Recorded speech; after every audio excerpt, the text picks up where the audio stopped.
तो next point पर हम लोग बात करते हैं। नेक्स्ट पॉइंट है अपने पास कि application of determinant in geometry. तो एरिया ऑफ अगर ट्रायंगल आपसे पूछा जाए, तो अगर आपको एरिया ऑफ ट्रायंगल पूछा जाए तो आप उसको डिटर्मिनेंट के फॉर्म से कैसे सॉल्व करते हो, ठीक है। बाकी तो मान लो आपके पास कोई 3 पॉइंट आपको गिवन है, ठीक है।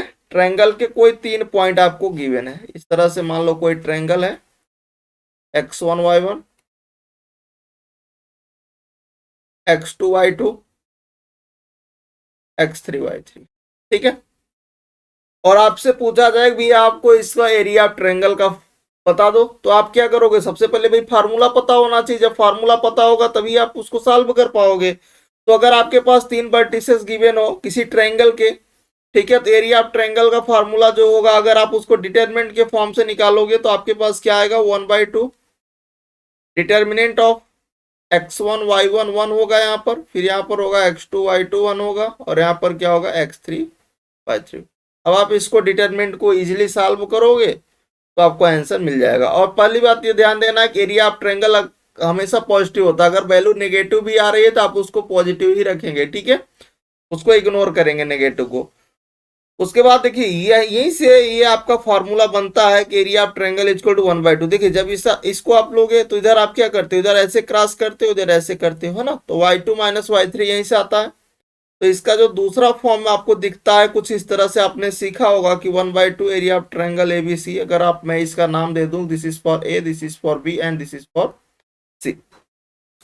Area of triangle equal to triangle ABC क्या हो जाएगा आपके पास? 1/2।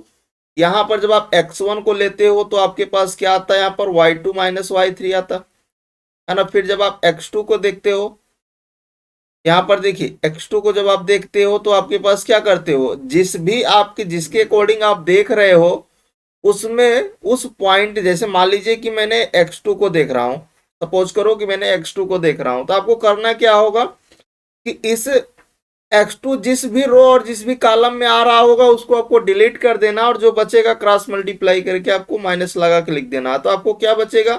इधर देखो, इधर ये बच रहा है, इधर ये बच रहा है, और इधर आपका ये और ये। यहां से आ जाता है आपके पास x2 जैसे आप लेते हो तो पहले आप साइकिल में चलोगे तो y3 माइनस का आप y1 लिखोगे, फिर आप नेक्स्ट जब चलोगे x3 में तो सेम फंडा x3 के साथ होगा, मतलब उसमें x3 जिस भी रो और जिस भी कॉलम में आएगा उसको डिलीट कर देना, बाकी जो बचेगा साइक्लिक ऑर्डर में उसको लिख देना, तो y1 माइनस y2 आएगा। तो यहीं से आपका ये फार्मूला निकलता है जिसको आपने लर्न किया होगा कि area of triangle equal to 1/2 x1 time y2 minus y3 plus x2 time y3 minus y1 plus x3 time y1 minus y2, ठीक है। यहाँ पर हमने एक पॉइंट लिख दिया है कि एरिया ऑफ ट्रायंगल आपका पॉजिटिव। अगर मान लीजिए आपने सपोज किया, सॉल्व किया और वैल्यू नेगेटिव आ गई तो आप माइनस को इग्नोर करना, उसके बाद वैल्यू को पॉजिटिव लिख देना, ठीक है, और उसके यूनिट के साथ लिखना। देखिए क्वेश्चन है कि the area of triangle with vertices, आपके पास यहाँ पर 3 वर्टिसेस दे रखा है। इसका हम लोग नेमिंग कर लेते हैं भैया कि x1 है, ये आपका y1 है, ये आपका x2 है, ये आपका y2 है, ये आपका x3 है, ये आपका y3। अच्छा, अभी आपको बताया कि एरिया ऑफ ट्रायंगल का फार्मूला क्या होता है। तो रिक्वायर्ड एरिया के में बात करना है।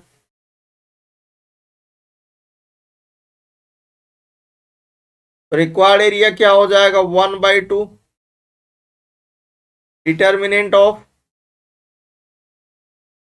यहाँ पर x1 की वैल्यू कितनी है? -2। फिर क्या आता है? y1 की वैल्यू कितनी है? -3। फिर क्या आता है? 1 आता है। फिर आपके पास x2 आता है, x2 कितना है भाई? 3 है। फिर y2 आता है, फिर 1 आता है फार्मूला में, है ना। फिर x3 आता है मतलब -1, फिर y3 आता है -8 हो गया, और ये 1। अब आप इसी को सिंप्लीफाई कर लीजिए, आपका आंसर आ जाएगा।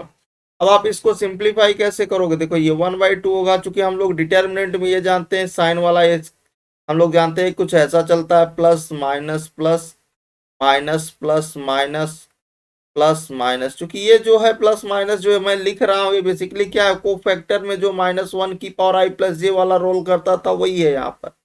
तो डायरेक्ट आपको यूज करना है तो हम लोग ऐसे समझते हैं इसको, इन 4 प्लेस पर नेगेटिव होता है कि नहीं। तो यहाँ पर देखो पहले ये वाला तो प्लस माइनस रहेगा तो -2 आने वाला है, फिर अपने पास ये 2 हो जाएगा और ये प्लस का 8 हो गया, ठीक है। फिर एक माइनस और एक वहां से माइनस आ गया तो +3 हो गया। अब देखो जिस भी पॉइंट के अकॉर्डिंग आप देख रहे हो उस पॉइंट वो आपको देखना। जैसे सपोज करो कि अपन ने -3 को चूज किया, ठीक है, तो -3 जिस भी रो और जिस भी कॉलम में आ रहा है उसको डिलीट कर दो तुरंत, जो बच रहा है मल्टीप्लाई करके माइनस लगा के लिख दो।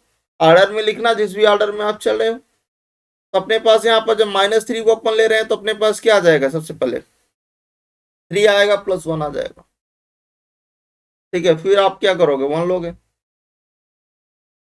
अब यहाँ पर -24 आएगा, ठीक है, और +2 आ जाएगा। अब देखो इसी को सिंप्लीफाई कर लो भाई, ये 1/2 हो गया, ये आपका -20 हो गया, ये +12 हो गया, ये -22 हो गया। तो यहाँ से आ गया 1/2 इंटू -30, मतलब आपको मिल गया -15। अब चूंकि हमें पता है कि एरिया नेगेटिव नहीं होती है तो नेगेटिव को अपन क्या करेंगे, इग्नोर करेंगे और लिखेंगे 15 स्क्वायर यूनिट, ठीक है। अच्छा, अगर वही आप डायरेक्ट जो फार्मूले से आप लिखते तो आप क्या करते, एरिया ऑफ ट्रायंगल का आप फार्मूला लगाते। Area of triangle is equal to आप क्या लिखते, यही तो फार्मूला था 1/2 x1 y2 minus y3 plus का x2 y3 माइनस y1, ठीक है। फिर आपके ये ऑर्डर में ही चलना है, ठीक है। फिर x3 क्या था, y1 माइनस का y2, यही फार्मूला था। अगर हम लोग यहाँ पर वैल्यू रखें तो देखिए क्या आता है आपके पास, ये 1/2 रहेगा, x1 की वैल्यू -2 है, y2 में से y3 को माइनस करना है, तो y2 अपने पास कितना है भाई, y2 जो है आपके पास 2 है और y3 -8 है तो +8 हो गया। फिर आपको x2 को लेना है, x2 आपके पास कितना है, +3 है, y3 माइनस का y1 करना है, तो y3 -8 है और y1 आपका कितना है, -3 मतलब +3 हो गया, ठीक है।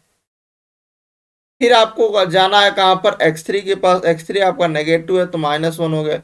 फिर y1 माइनस y2 करना है, तो y1 आपका कितना, -3, y2 आपका कितना 2 है तो -2 हो गया। अब देखो क्या सेम आंसर आता है, आप सॉल्व करके देखो। तो भाई ये कितना हो गया, ये -20 हो गया, यहाँ से सब्ट्रैक्ट होगा और यहाँ पर आ जाएगा -5 -15 हो गया और ये आपका हो गया +5। ओवरऑल आप देख पा रहे होंगे ये आ गया आपके पास 1/2 इंटू में आपका -30, मतलब आपको मिल गया -15, ठीक है। अब चूंकि हमें यहाँ पर नेगेटिव लेना नहीं है तो हम यहाँ पर पहुंचाएंगे, क्योंकि इग्नोर करेंगे एरिया ऑफ ट्रायंगल, नेगेटिव होता नहीं है। तो देखो तो दोनों से सेम आंसर आ रहा है, ठीक है। तो इस तरह से आप एरिया ऑफ ट्रायंगल के क्वेश्चंस को सॉल्व कर सकते हो। चलिए आते हैं हम लोग आगे। नेक्स्ट क्वेश्चन से एग्जांपल है, यहाँ पर आपके पास डिटरमिनेंट की वैल्यू दे रखा है कि this is for determinant of, this is 2a x1 y1 2b x2 y2 2c x3 y3 किसके बराबर है भैया, ये जो बराबर है ABC/2 और कह रहा है कि इसकी जो वैल्यू है वो डज नॉट इक्वल टू 0, इन्होंने डिफाइन कर दिया है। तो कह रहा है कि the area of triangle whose vertices, अगर एरिया ऑफ ट्रायंगल जिसके वर्टिसेस ये हैं तो इसमें से कौन से ऑप्शन सही होंगे, ठीक है। अब इसका हमें यूज करना है, ये जो हमारे पास गिवन है ये गिवन है, तो आपको इसका यूज करना है क्वेश्चंस को सॉल्व करने में, ठीक है। 2 कॉमन है तो ओवरऑल कांस्टेंट को हम लोग बाहर कर लेते हैं उस कॉलम से, ठीक है। तो 2 को अगर हम लोग यहाँ से कॉमन करेंगे तो क्या मिलेगा, ये a, यहाँ b और यहाँ पर c, और ये आपका x1 x2 x3 y1 y2 y3 equal to कितना है भाई, इक्वल में है आपका ABC/2, इसको भी इधर ही डिवाइड कर दो। तो देखो अपने पास यहां से आ जाएगा ABC x1 x2 x3 y1 y2 y3, ये किसके बराबर हो गया, ABC/4 के, ठीक है। अभी हम लोग इसको यहीं पर छोड़ते हैं।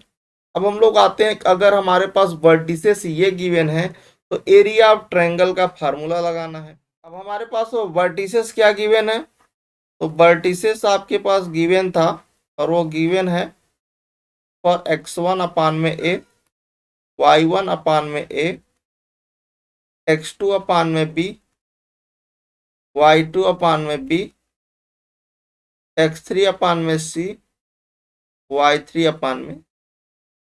ठीक है, हमें क्या चाहिए, हमें एरिया ऑफ ट्रायंगल चाहिए, एरिया ऑफ ट्रायंगल चाहिए। एरिया ऑफ ट्रायंगल का फॉर्मूला यहाँ पर लगाएंगे तो क्या हो जाएगा, 1/2 डिटरमिनेंट ऑफ x1। x1 अपने पास क्या है,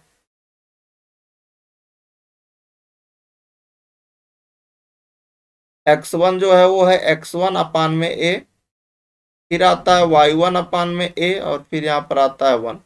उसके बाद आता है यहाँ पर x2 अपान में b, y2 अपान में b और फिर 1 आएगा। यहाँ पर फिर आएगा x3 अपान में c, y3 अपान में c और 1 आएगा। ठीक है ना। अब देखो हम लोग इसको सॉल्व कर लेते हैं।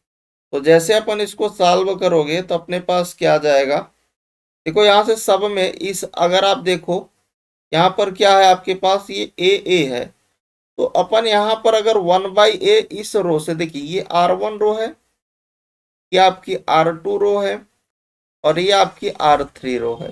तो अगर R1 रो से 1/a को कॉमन करें तो देखो यहाँ पर क्या हो जाएगा, 1/2 इंटू में 1/b, और R2 से 1/b कॉमन कर लेते हैं और R3 से 1/c कॉमन। ठीक है, अब आपके पास देखो क्या बच रहा है उसको लिख दो। यहाँ पर बचेगा आपका x1, यहाँ पर 1, जब आप 1/a कॉमन करोगे यहाँ पर 1 था तो मल्टीप्लाई हो जाएगा a का। ठीक है, यहाँ पर क्या बचेगा x2, यहाँ पर y2 और यहाँ पर बचेगा b, यहाँ पर बचेगा x3, यहाँ पर बचेगा y3 और यहाँ पर बच जाएगा c सपोज। ठीक है, यहाँ तक समझ में आ गया। अब ये किसके बराबर है, इसको आप मल्टीप्लाई कर लो तो 1/2 टाइम्स ABC हो गया। अब देखो इसकी वैल्यू आपने निकाला है, इसकी वैल्यू आपके पास कितना था, अगर आप ध्यान दो तो आपके पास वहां पर जो भी बैग में हम लोगों ने देखा था वो ये था कि डिटर्मिनेंट ऑफ, यहाँ पर ABC था, यहाँ पर x1 था, y1, x2 था, y2, x3 था, y3, किसके बराबर था, ABC/4 के बराबर था। ये मान लो गिवन था। अब अपने पास देखो यहाँ पर ये है, तो अगर मैं इसको यहाँ शिफ्ट करूँ और फिर यहाँ से यहाँ शिफ्ट कर दूं तो एक बार माइनस फिर अगेन माइनस, ये जो है बराबर इसके हो जाएगा। इसको हम ऐसा लिख सकते हैं, है कि नहीं, किसको हम इधर लिख दें, x1, x2, x3, y1, y2, y3, a, ये बराबर हो जाएगा इसके ABC/4। ठीक है, हमने जब एक बार एक कॉलम को शिफ्ट किया है तो एक माइनस आएगा, फिर अगेन शिफ्ट करेंगे फिर से तो ओवरऑल पॉजिटिव हो जाएगा। इसके स्थान पर हम लोग क्या लिख देंगे, ABC/4। अब देखो ABC से ABC कट गया, यहां से वैल्यू कितनी आ गई, 1/8। ठीक है, तो 1/8 क्या हो गया, ये स्क्वायर यूनिट। यही इस क्वेश्चन का क्या हो गया, आंसर हो गया। क्या भाई सबको समझ में आ गया। तो यहाँ पर 1/8 इस क्वेश्चन का क्या था, फाइनल आंसर था।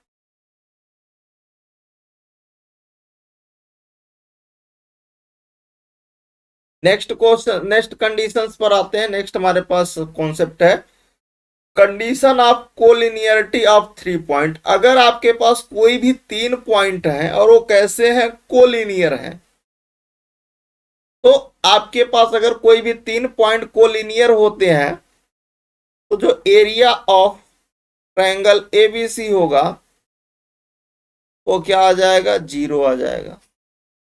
कब आएगा, जब आपके पास वो तीनों पॉइंट, जो ट्रायंगल के तीनों पॉइंट हैं ABC, अगर वो कोलिनियर होते हैं तो जो एरिया ऑफ ट्रायंगल होगा वो क्या हो जाएगा, 0 हो जाएगा। अब देखो एरिया ऑफ ट्रायंगल का फॉर्मूला क्या था, तो एरिया ऑफ ट्रायंगल का फॉर्मूला ये होता है ना कि 1/2 डिटर्मिनेंट ऑफ x1 y1 1, फिर होता है x2 y2 1, x3 y3।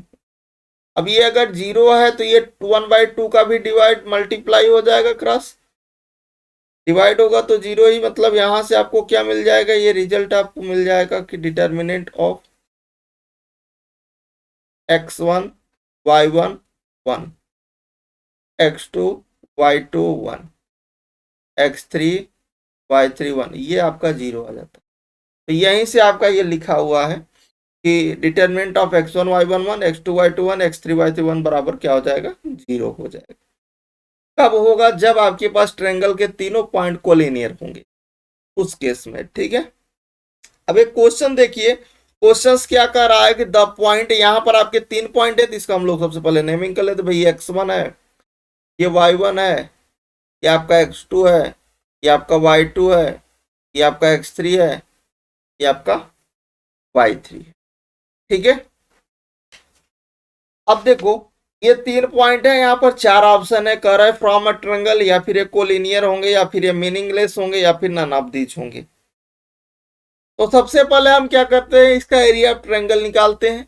अगर वो 0 आएगा कोलिनियर हो जाएगा, है ना। तो सबसे पहले हम लोग उसका एरिया ऑफ ट्रायंगल निकाल देते हैं।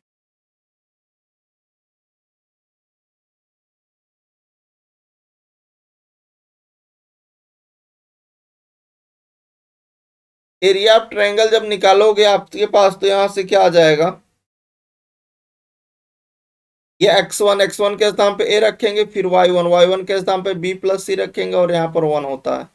फिर आपके पास ये x2, फिर y2 मतलब c प्लस a, फिर ये 1, फिर यहाँ पर आपका c हो गया, फिर आपके पास ये a प्लस का b, और फिर ये आपका 1। ठीक है, क्या यहाँ तक आप सहमत है। अब यहाँ पर हम लोग कुछ आपका डिटरमिनेंट वाली प्रॉपर्टी यहाँ पर लगाएंगे, और थोड़ा सा इसको सिंप्लीफाई करने की कोशिश करेंगे। तो हम लोग यहाँ पर लगाते हैं कि C1 को हम लोग, C1 जो क्या है कॉलम है, इसको हम लोग चेंज करते हैं किससे, C1 प्लस C2 को ऐड कर देते हैं। तो यहाँ पर देखिए हमने आपको बताया, जिसको आप चेंज कर रहे हो इसका जो कोफिशियंट होना चाहिए वो नहीं होना चाहिए। ठीक है, तो यहाँ पर C1 और प्लस C2 को हम लोग ऐड कर रहे हैं, तो C1 तो का चेंजमेंट हो जाएगा, C2 और C3 फिक्स रहने वाले हैं। मतलब यहाँ पर मिल जाएगा a प्लस बी प्लस सी, ये आपका b प्लस सी, ये आपका 1 है। यहाँ पर भी मिल जाएगा a प्लस बी प्लस सी, ये आपका c प्लस a है, और ये आपका 1 है। ठीक है, ये भी आपका हो जाएगा a प्लस बी प्लस सी, ये भी आपका क्या है a प्लस बी है, और इधर अपने पास 1। अब देखो यहाँ पर तीनों में आपके कॉमन है ABC, इस फर्स्ट कॉलम में अपन कॉमन कर लीजिए a प्लस बी प्लस सी को इस फर्स्ट कॉलम से, तो यहाँ पर 1 1 1 बचेगा। यहाँ पर क्या आ गया, ये b प्लस सी, ये c प्लस ए, और ये आपका a प्लस बी। ठीक है, फिर यहाँ पर 1 1 1।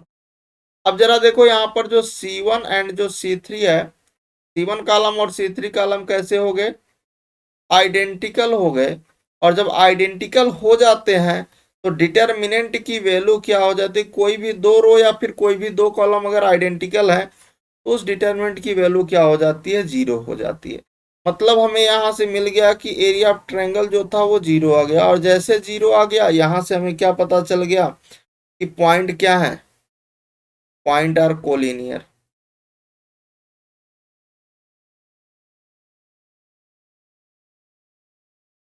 पॉइंट कैसे हो गए भैया, कोलिनियर हो गए। तो यहाँ पर आपका बी वाला ऑप्शन करेक्ट हो जाएगा। नेक्स्ट पॉइंट है अपने पास की equation of a straight line passing through 2 point. ठीक है, तो यहां पर हम लोग सपोज करते हैं कि अपने पास कोई 2 पॉइंट है, एक आपके पास ए पॉइंट है, this is for x1 comma y1, और एक आपके पास दूसरा बी पॉइंट है, this is for x2 comma y2। ठीक है, एंड यहाँ पर एक पी पॉइंट है जो इन दोनों पॉइंट को क्या कर रहा है, मिला रहा है, ज्वाइन कर रहा है, इन दोनों पॉइंट को ज्वाइन कर रहा है। एक पी पॉइंट है जो इन दोनों पॉइंट को क्या कर रहा है, ज्वाइन कर रहा है, लाइन ज्वाइनिंग कर रहा है, पॉइंट ए एंड बी। तो then the equation of the line, तो यहां से हमारे पास कंडीशन निकलेगी कि जो डिटरमिनेंट की वैल्यू होगी वो 0 होगी। तो यहाँ पर आपके पास क्या होगा, ये x होगा, x जो ये पॉइंट है x y, और ये 1 होगा। यहाँ पर आएगा x1 y1 और 1, यहाँ पर आएगा x2 y2 और 1, इसकी जो वैल्यू आएगी आप निकालोगे तो क्या होगा, 0 होगा। ठीक है, अब इसको हम लोग क्वेश्चन से समझते हैं तो आसानी से आपको समझ में आएगा कि हम एक्चुअल में कहना क्या चाह रहे हैं।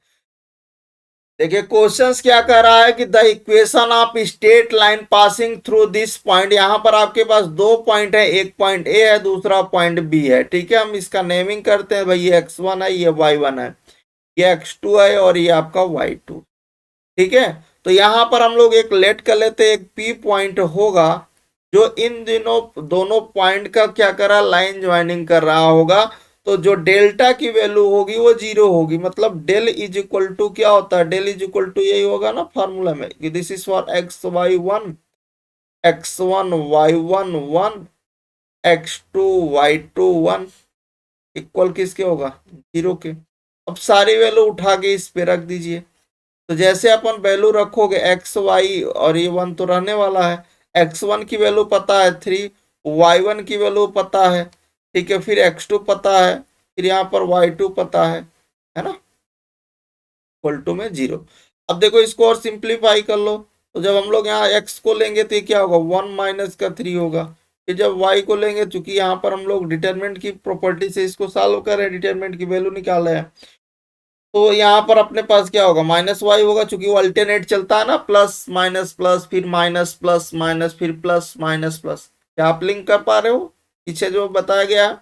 हाँ, तो यहाँ पर आपके पास ये 3 माइनस का 9 और ये फिर प्लस का 1 होगा, तो यहाँ पर आएगा 9 माइनस का 9। अब आप देखो ये इक्वल किसके होगा, 0 के। अब आप यहाँ से सॉल्व करो तो ये हो गया माइनस का 2x, ये हो गया प्लस का 6y, यहाँ पर बराबर में 0, ये हो गया x माइनस 3y बराबर में 0। यही आपका आंसर हो the equation of straight line का। ठीक है, x माइनस 3y बराबर, क्या आप समझ पा रहे हो, चीजों को कनेक्ट कर पा रहे हो? मतलब आपके पास अगर कोई दो पॉइंट है, इक्वेशन ऑफ स्ट्रेट लाइन आपसे पूछे तो आप क्या करिए, डेल्टा की वैल्यू 0 कर दीजिए। आपके पास कोई दो पॉइंट होगा तो एक पी पॉइंट होगा जो इन दोनों पॉइंट को क्या कर रहा होगा, कनेक्ट कर रहा होगा लाइन से, तो डेल की वैल्यू 0 हो जाएगी। और डेल का फॉर्मूला क्या, x1 y1 1 x2 y2 1। ठीक है, फिर उसको वैल्यू रख के सॉल्व करोगे तो इक्वेशन आएगी जो क्या होगी, स्ट्रेट लाइन की इक्वेशन होगी। ठीक है, नेक्स्ट हम लोग पॉइंट पर आते हैं, this is for system of linear equation. System of linear equations को सॉल्व करने के लिए अपने पास दो मेथड है। एक तो अपने पास फर्स्ट मेथड है कि भाई आप डिटर्मिनेंट से सॉल्व कर दो बाय द क्रैमर रूल की हेल्प से। दूसरा आपके पास मेथड आता है भाई आप इसको मैट्रिक्स के मेथड से सॉल्व कर दो by the Gauss Jordan method से। ठीक है, जो क्रैमर रूल्स है डिटर्मिनेंट का वो आपके कॉम्पिटिटिव एग्जाम्स के लिए है। गॉस जॉर्डन मेथड जैसे आप बोर्ड एग्जाम की प्रिपरेशन कर रहे हो, 12th में हो आप, तो वहां पर आपके क्वेश्चंस में पर्टिकुलर वो मेंशन कर देगा कि भैया इसको आपको मैट्रिक्स मेथड से सॉल्व करना है या फिर क्रैमर। अगर वो क्रैमर बोल रहा है तो क्रैमर से सॉल्व कर देना, अगर वो मैट्रिक्स मेथड बोल रहा है तो आपको मैट्रिक्स मेथड से ही सॉल्व करना है। ठीक है, अब वो सपोज करिएगा कि उस कंडीशन में आप सॉल्व करिए, मान लीजिए आपको मैट्रिक्स मेथड बोला गया, आपको नहीं आ रहा है, सॉल्व नहीं कर पा रहे हो, तो आप वहां पर क्रैमर रूल लगा करके उसको सॉल्व कर देना, कुछ ना कुछ आपको मार्क मिल जाएगा। बट अगर वो पर्टिकुलर मेंशन किया है तो प्रयास करिएगा कि जिस भी, अगर वो क्रैमर रूल बोल रहा है तो क्रैमर लगाइएगा, गॉस जॉर्डन बोल रहा है तो गॉस जॉर्डन। बट यहाँ पर हम कॉम्पिटिटिव एग्जाम्स की बात कर रहे हैं, तो कॉम्पिटिटिव एग्जाम्स में हम लोग डिटरमिनेंट को बाय द क्रैमर रूल की हेल्प से सॉल्व करते हैं, क्योंकि हमें कम टाइम में मैक्सिमम क्वेश्चंस की ओर मूव करना होता है, मैक्सिमम क्वेश्चंस को अटेम्प्ट करना होता है। तभी अटेम्प्ट कर पाओगे जब आपका बेसिक जितना स्ट्रांग होगा, जितना ज्यादा बेसिक स्ट्रांग होगा उतना ही आप फास्ट क्वेश्चंस को सॉल्व कर पाओगे। तो क्रैमर रूल सबसे पहले हम लोग 2x2 के लिए देखते हैं। मतलब 2x2 का सेंस किससे है, मतलब उसमें दो वेरिएबल्स है। सपोज करो हमारे पास इक्वेशन कुछ ऐसी है, दो इक्वेशन, एक तो है आपके पास a1x b1y is equal to में c1 है, और दूसरा इक्वेशन है कि this is for a2x b2y is equal to में c2। ये दो इक्वेशन है। ठीक है, अब इसमें हमें क्रैमर रूल्स लगाना है, तो क्रैमर रूल्स के लिए x इक्वल टू क्या होता है, दिस इज फॉर फार्मूला होता है d1/d, और y इक्वल टू क्या होता है, दिस इज फॉर d2/d। अब समस्या आती है कि सर यहाँ पर d1 क्या है, d क्या है, d2 क्या है, d d1 d2 क्या है। तो यहाँ पर जो d बताता है डी आपके पास क्या है, डिटर्मिनेंट को बताता है।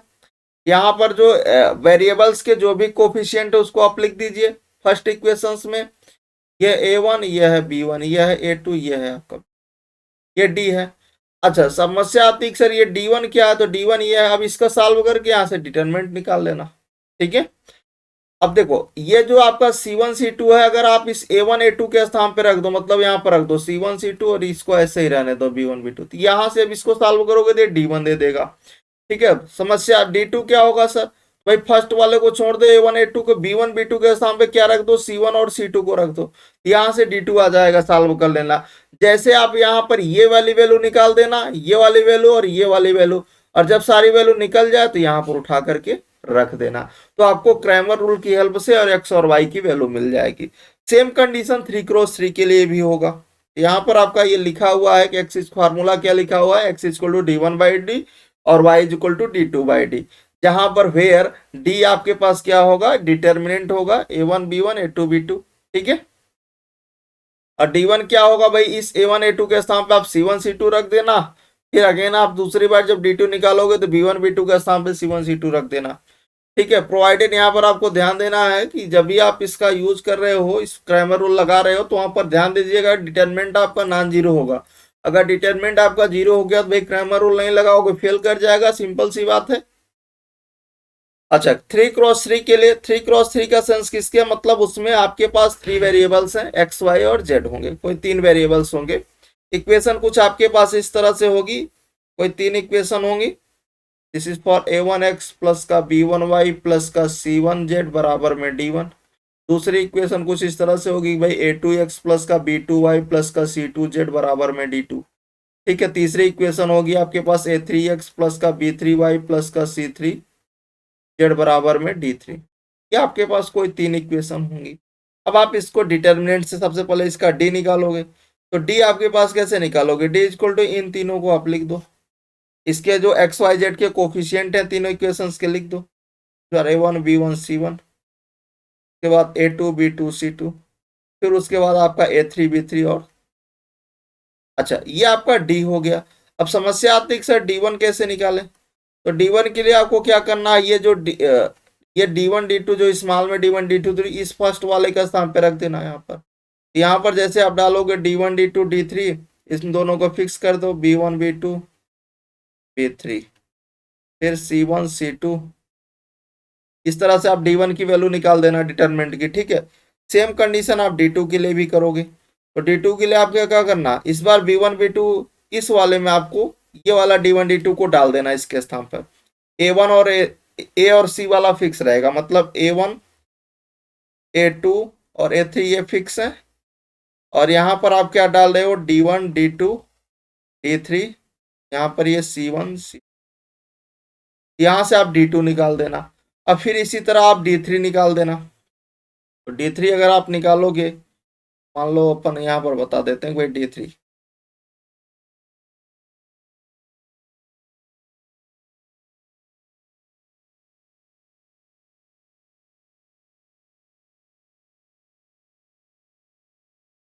अगर हम लोग यहाँ पर क्या निकाले, d3 निकाल रहे हैं, तो d3 निकालोगे तब की बार क्या करोगे, यहाँ पर डालोगे वैल्यू को, d1 d2 d3 को इसके स्थान पे डालोगे, बाकी दोनों फिक्स रहेंगे, मतलब a1 a2 a3 ये भी फिक्स रहेगा, b1 b2 b3 भी फिक्स रहेगा, और यहाँ पर क्या डाल दोगे, c1 c2 c3 के स्थान पे डालना है आपको d1 d2 d3, ठीक है। ऐसे आप माइंड में, ऐसे आप एकदम सिंपल वे में आप सोचो कि आपको कॉन्सेप्ट बन जाए, कि कोई भी क्वेश्चन आए फिर कॉन्सेप्ट पता है तो भाई कुछ भी करके सॉल्व तो कर लोगे, ठीक है।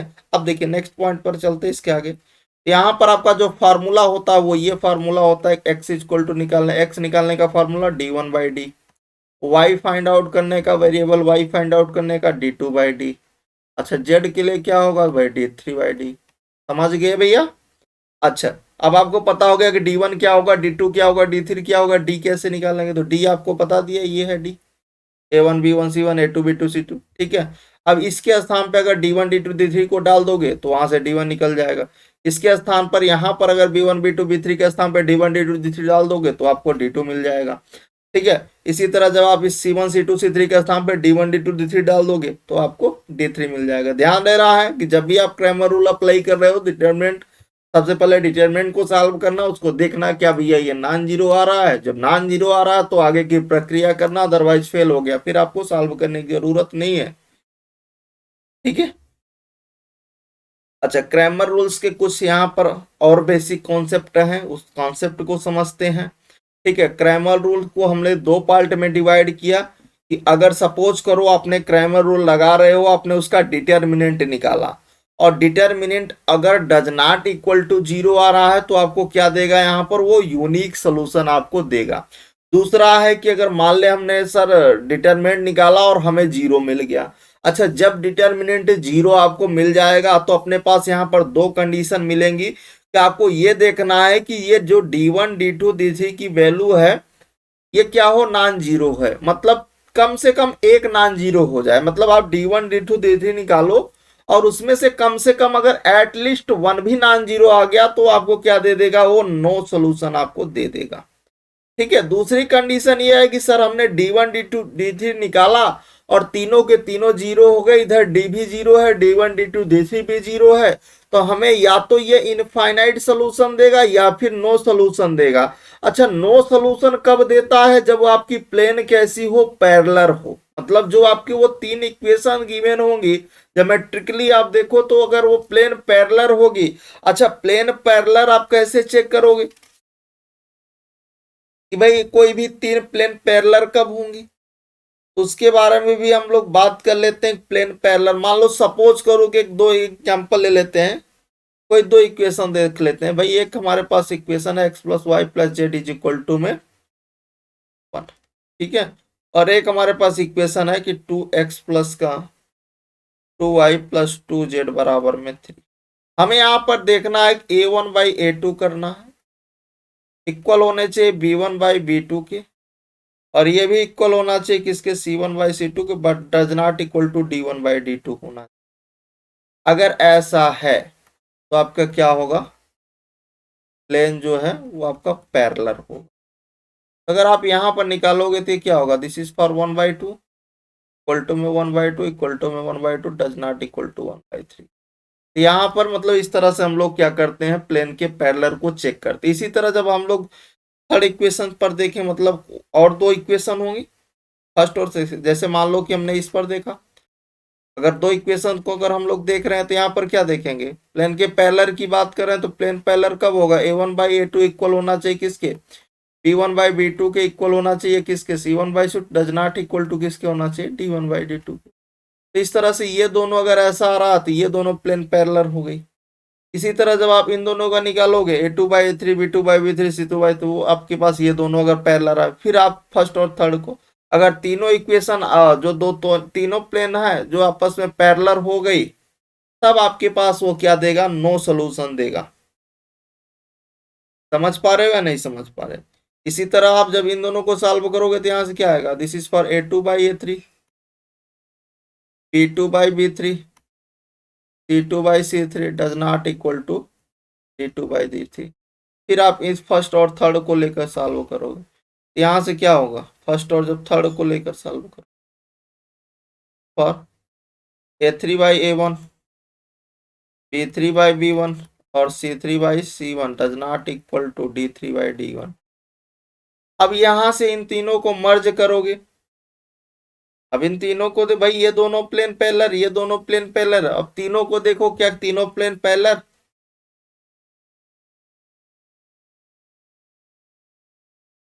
अगर आपके पास इफ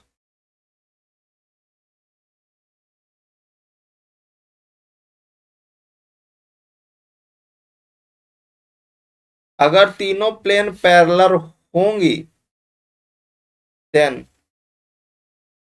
आपके पास वो क्या देगा, नो सॉल्यूशन मिलेगा। इस कंडीशन में डी भी जीरो हो, इफ डी जीरो हो and d1 equal to d2 equal to d3, ये भी जीरो हो, ठीक है, एंड आपका प्लेन क्या हो, पैरेलल हो, तब उस कंडीशन में आपको क्या देगा, नो सॉल्यूशन देगा। ठीक है। अगर प्लेन पैरेलल नहीं होंगी, मैक्सिमम केसेस में नो सोल्यूशन की केस आपसे पूछा नहीं जाएगा। आपको सिंपली ये ध्यान देना है कि अगर आप देखो कि डी जीरो है, D1 D2 D3 भी जीरो है, तो मैक्सिमम केस में इनफाइनाइट सोल्यूशन आप बोल देना, ठीक है। रेयर केस में आपका क्या करेगा कि नो सोल्यूशन की केस आएगी, वो कब आएगी, जब आपकी प्लेन पैरेलल होगी। क्या आप समझ पा रहे हो यहाँ तक? अगर आपके पास कोई, अगर तीनों प्लेन पैरेलल हुई तो नो सॉल्यूशन मिलेगा। अगर आपके पास दो प्लेन पैरेलल हुई और तीसरी वाली नहीं हुई, तब भी आप देखोगे तो मान लो दो प्लेन पैरेलल हो गई, तीसरी वाली उस पर परपेंडिकुलर टाइप की हो गई, कुछ भी हो गया, मतलब वो एक जगह तो कट नहीं करेंगी, तीनों अलग अलग प्लेस पर कट कर रही होंगी, है ना। तब भी आपको क्या मिलेगा, वहां पर नो सॉल्यूशन ही मिलेगा, ठीक है। तो जब वो एक जगह कट करेंगी तो आपको मिलेगा ना सॉल्यूशन। यहाँ पर कुछ की पॉइंट्स हैं। की पॉइंट है कि कंसिस्टेंट कब बोलेंगे, जब आपका सोल्यूशन एग्जिस्ट करे। अब वो यूनिक सोल्यूशन भी हो सकता है और इनफाइनाइट सोल्यूशन भी हो सकता है, ठीक है। और इनकंसिस्टेंट कब बोलेंगे कि भाई सोल्यूशन अगर एग्जिस्ट ही नहीं कर रहा है, तब हम लोग उसको क्या बोलते हैं, इनकंसिस्टेंट बोले या फिर नो सोल्यूशन बोले, ठीक है। होमोजीनियस कब होता है कि अगर आपके पास जो कांस्टेंट टर्म है, मतलब सपोज करो कि अगर आपके पास कोई तीन इक्वेशन है कुछ इस तरह से कि a1x b1y plus c1z is equal to में d1, दूसरी इक्वेशन है कि a2x प्लस का b2y प्लस का c2z बराबर में d2, और एक तीसरी इक्वेशन है a3x प्लस का b3y प्लस का c3z बराबर में d3। तो अगर ये जो d1 d2 d3 है, d1 equal to d2 equal to d3, अगर ये जो कांस्टेंट है अगर ये जीरो हो गए तो होमोजीनियस होगा। अगर if d1 d2 d3 does not equal to zero है, तो आपके पास ये क्या होगा, नॉन होमोजीनियस होगा।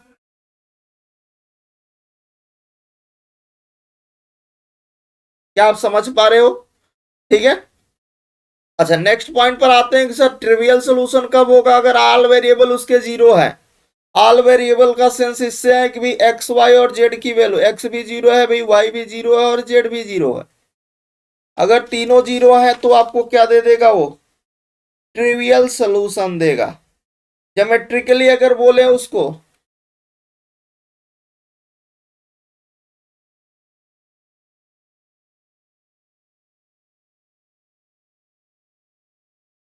ज्योमेट्रिकली हम लोग ये बोल सकते हैं पासिंग थ्रू ओरिजिन।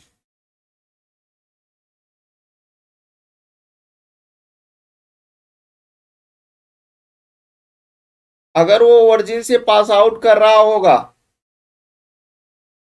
ज्योमेट्रिकली आप देखो तो क्या होगा, पासिंग थ्रू ओरिजिन होगा, क्योंकि एक्स वाई जेड जीरो हो रहा है, इसका मतलब वो पासिंग थ्रू ओरिजिन है, तभी उसके ऑल वेरिएबल क्या है, जीरो है, ठीक है। यहाँ तक ये कॉन्सेप्ट समझ में हो गया कि भाई कंसिस्टेंट कब होंगे, जब सोल्यूशन एग्जिस्ट करे। अब वो यूनिक भी हो सकता है, इनफाइनाइट भी हो सकता है। इनकंसिस्टेंट कब होगा कि भाई सोल्यूशन एग्जिस्ट ही ना करे, तो नो सोल्यूशन की केस होती है। होमोजीनियस कब बोलेंगे कि भाई d1 d2 d3 अगर जीरो है तो होमोजीनियस होगा, अगर वो जीरो नहीं है तो नॉन होमोजीनियस। ट्रिवियल का मतलब क्या है कि भाई एक्स वाई जेड तीनों की वैल्यू क्या हो, जीरो हो। ज्योमेट्रिकली क्या, पासिंग थ्रू ओरिजिन हो, ठीक है। नेक्स्ट पॉइंट पर आते हैं, क्रैमर रूल हम लोग होमोजीनियस के लिए देखते हैं कि होमोजीनियस यहाँ पर हमारे पास क्या हो। होमोजीनियस में हमने बताया कि d1 d2 d3 की वैल्यू जीरो होनी चाहिए, तो ये अपने पास इक्वेशन है। तो अगर ये इक्वेशन है तो यहाँ से d निकालोगे तो d क्या हो जाएगा, डिटर्मिनेंट। यह है a1, यह है b1, यह है c1, फिर a2 b2 c2, a3 b3 c3, ठीक है। अच्छा, अगर हम आपसे बोल रहे कि सर d1 क्या होगा, तो d1 हम लोग कैसे निकालते हैं, क्रैमर रूल्स में आपको पता है ना। ये क्या, ये d1 d2 d3 इसके स्थान पे डाल दो। जैसे यहाँ पर डालोगे फर्स्ट वाले में, फर्स्ट वाले कॉलम में, बाकी इन दोनों को फिक्स रहने दो, इसमें कुछ नहीं। b1 b2 b3 c1 c2 जैसे रहेगा। अब देखो यहाँ पर इसका फर्स्ट कॉलम क्या है, जीरो हो गया, और जैसे जीरो हो गया इसका मतलब d1 की वैल्यू जीरो हो गई, तो ये फर्स्ट कॉलम जीरो है। इसी तरह सिमिलर, सिमिलर आप d2 देखोगे, B2 के लिए आपके पास क्या होगा, यहाँ पर B1 B2 B3 के स्थान पे ये 0 0 0 मतलब ये वाला यहाँ पर 0 0 0 डाल दोगे, बाकी सब फिक्स रहेंगे, तब भी आपका ये D2 की वैल्यू क्या हो जाएगा, 0 हो जाएगा। ठीक है, इसी तरह जब आप D3 निकाल रहे होंगे तो D3 में भी आपका सेम काम होगा कि भाई यहाँ पर A1 B1 ये A2 ये B2 ये A3 ये B3। ठीक है, बाकी ये क्या है, ये 0 0 भाई वही जो डॉट लिखा हुआ है। तो अब अगर ये C3 भी 0 तो यहाँ पर ये D3 भी 0 होगी। समझ पा रहे हो क्या नहीं, D1 D2 D3 मतलब यहाँ पर आपके पास D भी D आप निकालो, D1 कैसे, यहाँ पर D1 D2 D3 आपके पास क्या है, तो होमोजीनियस के केस में यहाँ पर क्या होगा, D1 भी 0 है, D1 equal to D2 equal to D3 equal to क्या होगा जी। अच्छा, अब देखो यहाँ पर हो क्रैमर रूल्स में हम लोग ये जानते हैं कि हम लोग फॉर्मूला क्या लगाते हैं, x equal to D1/D, y equal to D2/D और z is equal to D3/, ठीक है ना। तब यहाँ पर एक्स वाई जेड की वैल्यू कहां पर डिपेंड करेगी, डी पर डिपेंड करेगी, क्योंकि D1 D2 D3 यहाँ पर क्या है 0 है, तो एक्स वाई जेड की वैल्यू अब डिपेंड कहां पर करेगी, उस डिटर्मिनेंट पर करने वाली सारा कुछ माजरा इस डी पर डिपेंड करेगा। तो अगर ये डी पर डिपेंड करेगा तो फिर से अपने पास केस बनेंगी होमोजीनियस लीनियर इक्वेशंस के लिए कि अगर आपका ये जो डिटर्मिनेंट है वो डज नॉट इक्वल टू 0 है, तो इसका मतलब वो आपको ट्रिवियल सोल्यूशन देने वाला है। अगर फिर से यहाँ समस्या है कि अगर डिटर्मिनेंट 0 हुआ तो उसको अगर जैसे डिटरमिनेंट 0 हुआ मतलब वो ट्रिवियल तो नहीं देगा, नॉन ट्रिवियल हो गया। नॉन ट्रिवियल बोले या फिर उसी को हम लोग इनफाइनाइट बोलते हैं या फिर उसी को हम लोग नॉन जीरो सोल्यूशन भी बोलते हैं। इसके तीन नाम है डिफरेंट डिफरेंट, नॉन ट्रिवियल भी बोलते हैं, इनफाइनाइट सोल्यूशन भी बोलते हैं और नॉन जीरो सोल्यूशन भी बोलते हैं, तो आपको पता होना चाहिए। अच्छा, सपोज करो कि भाई ट्रिवियल सोल्यूशन किस केस में आता है, जब आपके पास एक्स वाई और जेड तीनों की वैल्यू 0 होती है।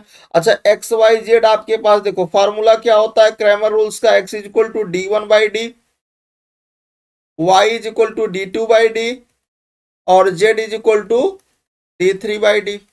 अब आपको पता है कि भाई अभी हमने बताया है कि होमोजीनियस की केस में D1 equal to D2 is equal to D3 आपके पास ये क्या होता है 0 होता है। अगर ये आप यहां पर डाल रहे हो तो ये क्या होगा 0/D, y क्या होगा 0/D और z क्या होगा 0/D। अच्छा, d जो है वो कैसा है, यहाँ पर नॉन जीरो है, मतलब x की वैल्यू आपको 0 मिलेगी, y की भी वैल्यू 0 मिलेगी और z की भी वैल्यू 0 मिलेगी। ठीक है, तो यहीं से आपका ये निकलता है।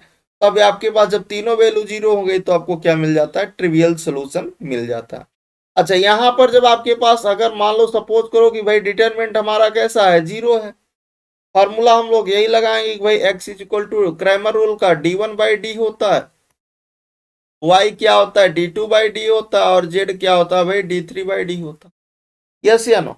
अच्छा, अब देखो यहाँ पर अगर d 0 है, D1 D2 D3 होमोजीनियस के केस में 0 होता है, ये भी 0 ये भी 0। अच्छा, यहाँ पर दोनों 0, यहाँ पर भी दोनों 0। अब जरा देखो यहाँ पर आपके पास क्या हो गया 0/0 का यहाँ पर क्या हो रहा है, ये इनफाइनाइट की केस हो गई।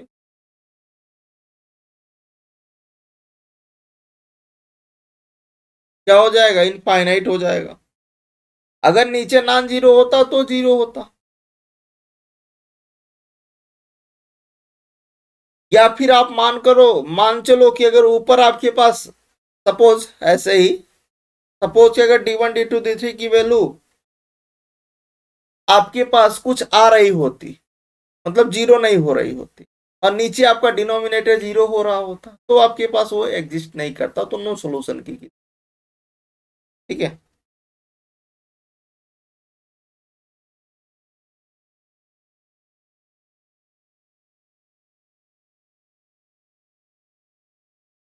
अगर दोनों 0 हो रहा है तो इनफाइनाइट। ठीक है,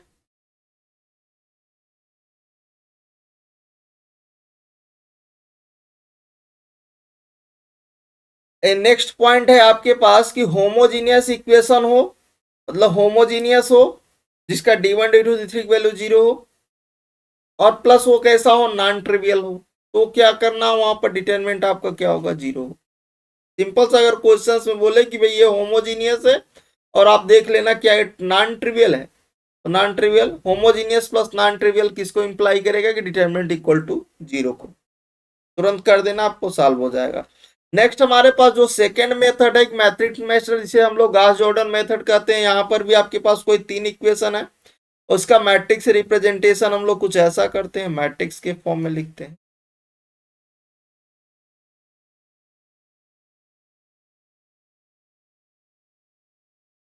यहाँ पर हम लोग A1 B1 C1 A2 B2 C2 A3 B3 C3, यहाँ पर आपके पास क्या आएगा, यहाँ पर आएगा एक्स वाई, इधर का आपके कांस्टेंट आते हैं D1 D2 D3।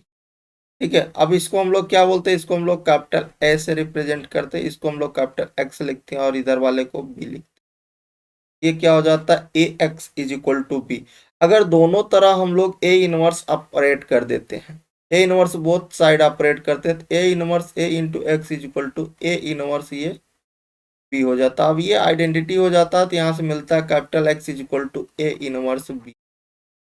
ठीक है, क्योंकि हमें क्या निकालना होता है, वेरिएबल्स की वैल्यू निकालना होता है एक्स वाई जेड। ठीक है, अच्छा अब देखो इसको हम लोग या फिर ये भी लिख सकते हैं कि capital X is equal to A inverse क्या होता है, A inverse is equal to होता है कि भाई एडजॉइंट ऑफ ए अपान में डिटर्मिनेंट ऑफ ए।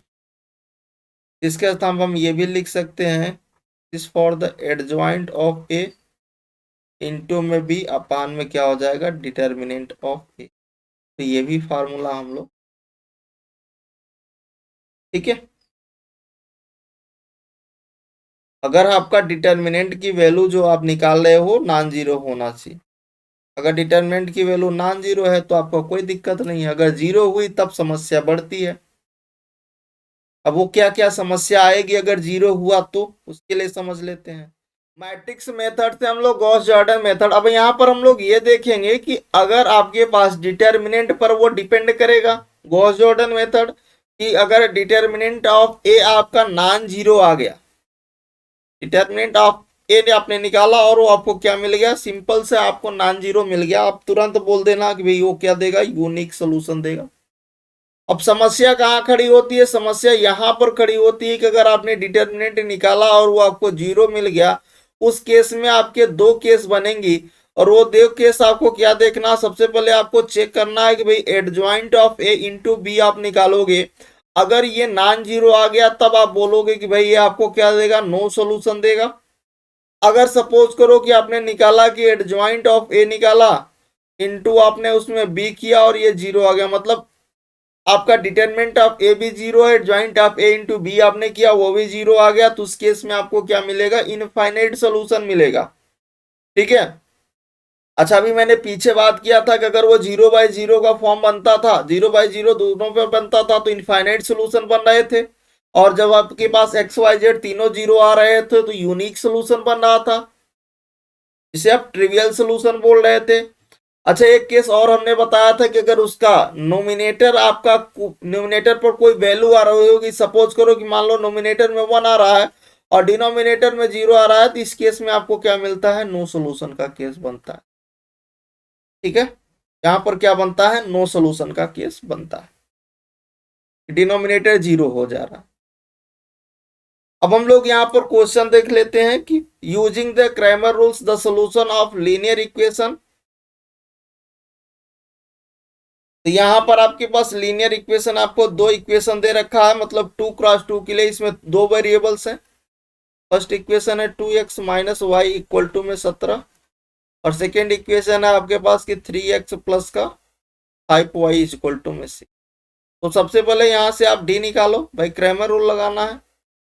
ये आपके क्या है, ये 2 है, ये -1 है, ये 3 है और ये 5 है। यहां से डी निकालोगे तो 10 और प्लस 3 मतलब 13।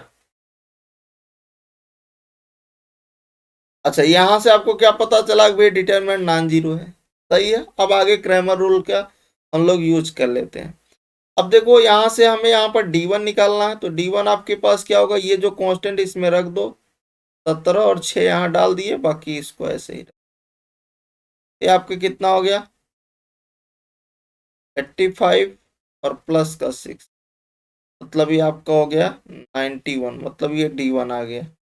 फिर आपने D2 निकाला, फिर मतलब ये फर्स्ट वाले तो फिक्स रहेंगे 2 और 3, और सेकेंड वाले कॉलम में हम लोग D1 D2 को डाल देते हैं, मतलब 17 स्मॉल D1 D2 को डाला है, तो यहाँ से कितना आ जाएगा 12 और माइनस का 51, ये हो जाएगा माइनस का 39। तो अपने पास डी भी पता हो गया, D1 भी पता हो गया, D2 भी पता हो गया। जब भैया सब पता हो गए तो वैल्यू रख दो ना, x इज इक्वल टू क्या हो जाएगा, D1/D होता है, और y इज इक्वल टू क्या होता है, D2/D। देखो यहाँ पर D1 कितना है 91, D कितना है 13, y क्या होगा आपके पास माइनस का 39/13, x इज इक्वल टू कितना 7, y इज इक्वल टू, है ना। तो मतलब आपका बी वाला ऑप्शन क्या हो गया, करेक्ट हो गया। इजी था या नहीं। क्वेश्चन है कि if the system of linear equation, यहाँ पर आपके पास 3 इक्वेशन दे रखा है, यहाँ पर आप जेड बना लीजिएगा, ठीक है। एंड करा है कि कैसा है, नॉन ट्रिवियल सोल्यूशन है, मतलब नॉन ट्रिवियल है। और ये यहाँ पर आप देख रहे हो होमोजीनियस है, नॉन ट्रिवियल है, तो आपको क्या करना है, डिटरमिनेंट को 0 कर देना है, सिंपल इतना ही करना है। तो सबसे पहले इक्वेशन क्या दे रखा है, 3 इक्वेशन, x प्लस का 4ay प्लस का जेड ए इक्वल टू में 0। सेकेंड इक्वेशन है x प्लस का 3by और प्लस का जेड बी बराबर में 0। और थर्ड इक्वेशन है x प्लस का 2cy प्लस का जेड सी इक्वल टू में 0। ये 3 इक्वेशन है, ठीक है।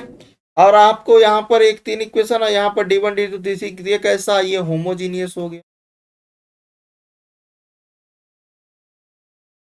अच्छा होमोजीनियस है प्लस आपका कैसा है, नॉन ट्रिवियल है। तो हमने आपको सिंपल बताया कि जब होमोजीनियस हो नॉन ट्रिवियल हो तो आप डिटरमिनेंट को 0 कर देना, ठीक है। डी को आपको 0 कर देना है, तो आप डिटरमिनेंट को 0 कर दीजिए, डेल को आपको 0 कर देना है।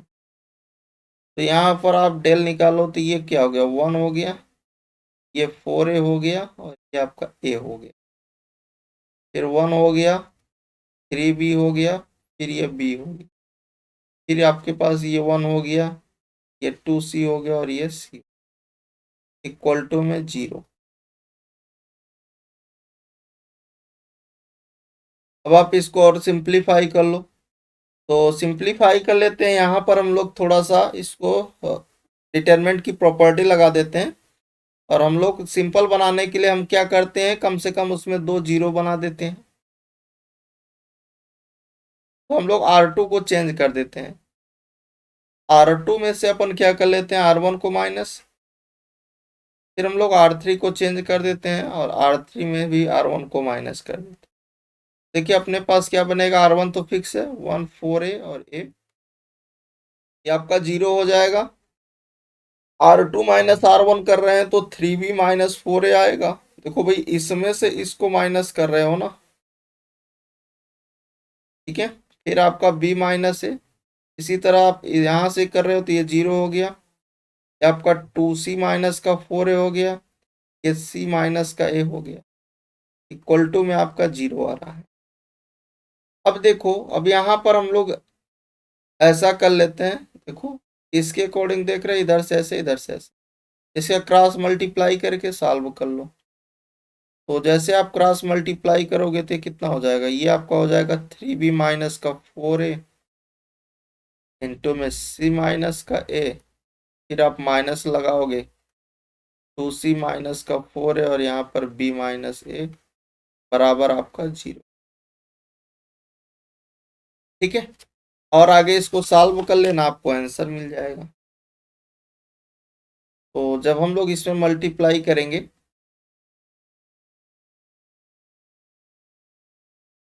तो मल्टीप्लाई करके यहाँ से हम लोग कंडीशन बनाएंगे, तो देखो ये हो गया 3bc माइनस का 3ba माइनस का 4ac प्लस का 4a², ठीक है। और अपने पास ये आ जाएगा 2c माइनस का 2c माइनस का 4ab और प्लस का 4a बराबर में 0, ठीक है। चले आते हैं नेक्स्ट लोग इधर सॉल्व कर ले। तो देखो अपने पास क्या आ गया यहाँ पर, 3bc माइनस 3ab माइनस का 4ac प्लस का 4a² माइनस का मल्टीप्लाई कर देना तो माइनस का 2bc प्लस का 2ca माइनस माइनस प्लस का 4ab और माइनस का 4a² इक्वल टू में क्या है, 0 है। देखो कुछ टर्म कट रहे होंगे, तो भाई कौन से कट रहे हैं, ये 4a² कट रहा है। बाकी आप सब ट्रैक करके ऐड करके जो भी हो रहा होगा सिंप्लीफाई कर लीजिए, सिंपल सी बात। यहाँ से आपका bc बच गया और यहाँ से आप देखोगे तो bc हो गया और ये आपका प्लस का ab हो गया, इक्वल टू में इधर आपके पास ac आ जाएगा, 2 का ac आएगा। अब आप abc से दोनों तरफ मल्टीप्लाई कर डिवाइड कर देना, यहाँ पर आ जाएगा 1 अपान में, हो जाएगा 1/c, यहाँ पर हो जाएगा 2/b, ठीक है। तो अब ये जब आ गया तो यहाँ से ये किसको रिप्रेजेंट करता है, ये hp को रिप्रेजेंट करता है। तो कौन सा ऑप्शन आपका करेक्ट हो जाएगा, ए वाला ऑप्शन आपका करेक्ट हो जाएगा, ठीक है। चलिए यहाँ तक समझ में आ गया। नेक्स्ट क्वेश्चंस पर आते हैं। करा कि इसको मैट्रिक्स मेथड से सॉल्व करिए, ठीक है। ये बेसिकली बोर्ड के एग्जाम के लिए था, ठीक है। मैंने बता दिया कि जो देखना चाहते आपको, मतलब मेथड अभी हम समझा रहे हैं कि कौन कौन से मेथड हो सकते हैं। बाकी अभी जो आपके असाइनमेंट होंगे, जो टेस्ट होंगे, तो वहां पर सारी ट्रिक्स हम लोग डिस्कस करेंगे। अभी तो मैं जो ट्रिक्स हैं फिर मेथड हैं सारे आपको एक साथ दे रहे हैं, ठीक है। मतलब एक आपको थियरी दे रहे हैं कि आपके बेसिक कॉन्सेप्ट हर जगह आपको क्लियर हो। तो देखिए यहाँ पर आपके पास 3 इक्वेशन है। ये आपके पास 4x है माइनस 5y है प्लस का 3z है बराबर में 15। सेकेंड इक्वेशन आपके पास क्या है, माइनस का 3x है प्लस का 2y है प्लस का z बराबर में 2 है। थर्ड इक्वेशन आपके पास क्या है, x माइनस वाई प्लस का 2z बराबर में 6। ये आपके 3 इक्वेशन है। कराग भाई इसको मैट्रिक्स मेथड मतलब गॉस जॉर्डन मेथड से सॉल्व करना है। अच्छा, अब देखो सबसे बड़ी समस्या आती है वही एडजॉइंट फाइंड आउट करने। तो यहाँ पर हम लोग एडजॉइंट निकालने का ट्रिक बताएंगे, पीछे हमने बताया भी है मैट्रिक्स में, वही यहाँ पर इंप्लीमेंट करेंगे। तो सबसे पहले हम यहाँ पर क्या निकाल लेते हैं कि हम इसको सबसे पहले मैट्रिक्स के रिप्रेजेंटेशंस में अगर लिखें तो मैं अलग अलग करके लिख देता हूँ। इसको हमने ए नाम दे रखा है, इस मैट्रिक्स को बना रहा हूँ। यहाँ पर आपको 4 आ गया, -5 3 -3 2 1, फिर ये हो गया 1 -1 और 2, ठीक है।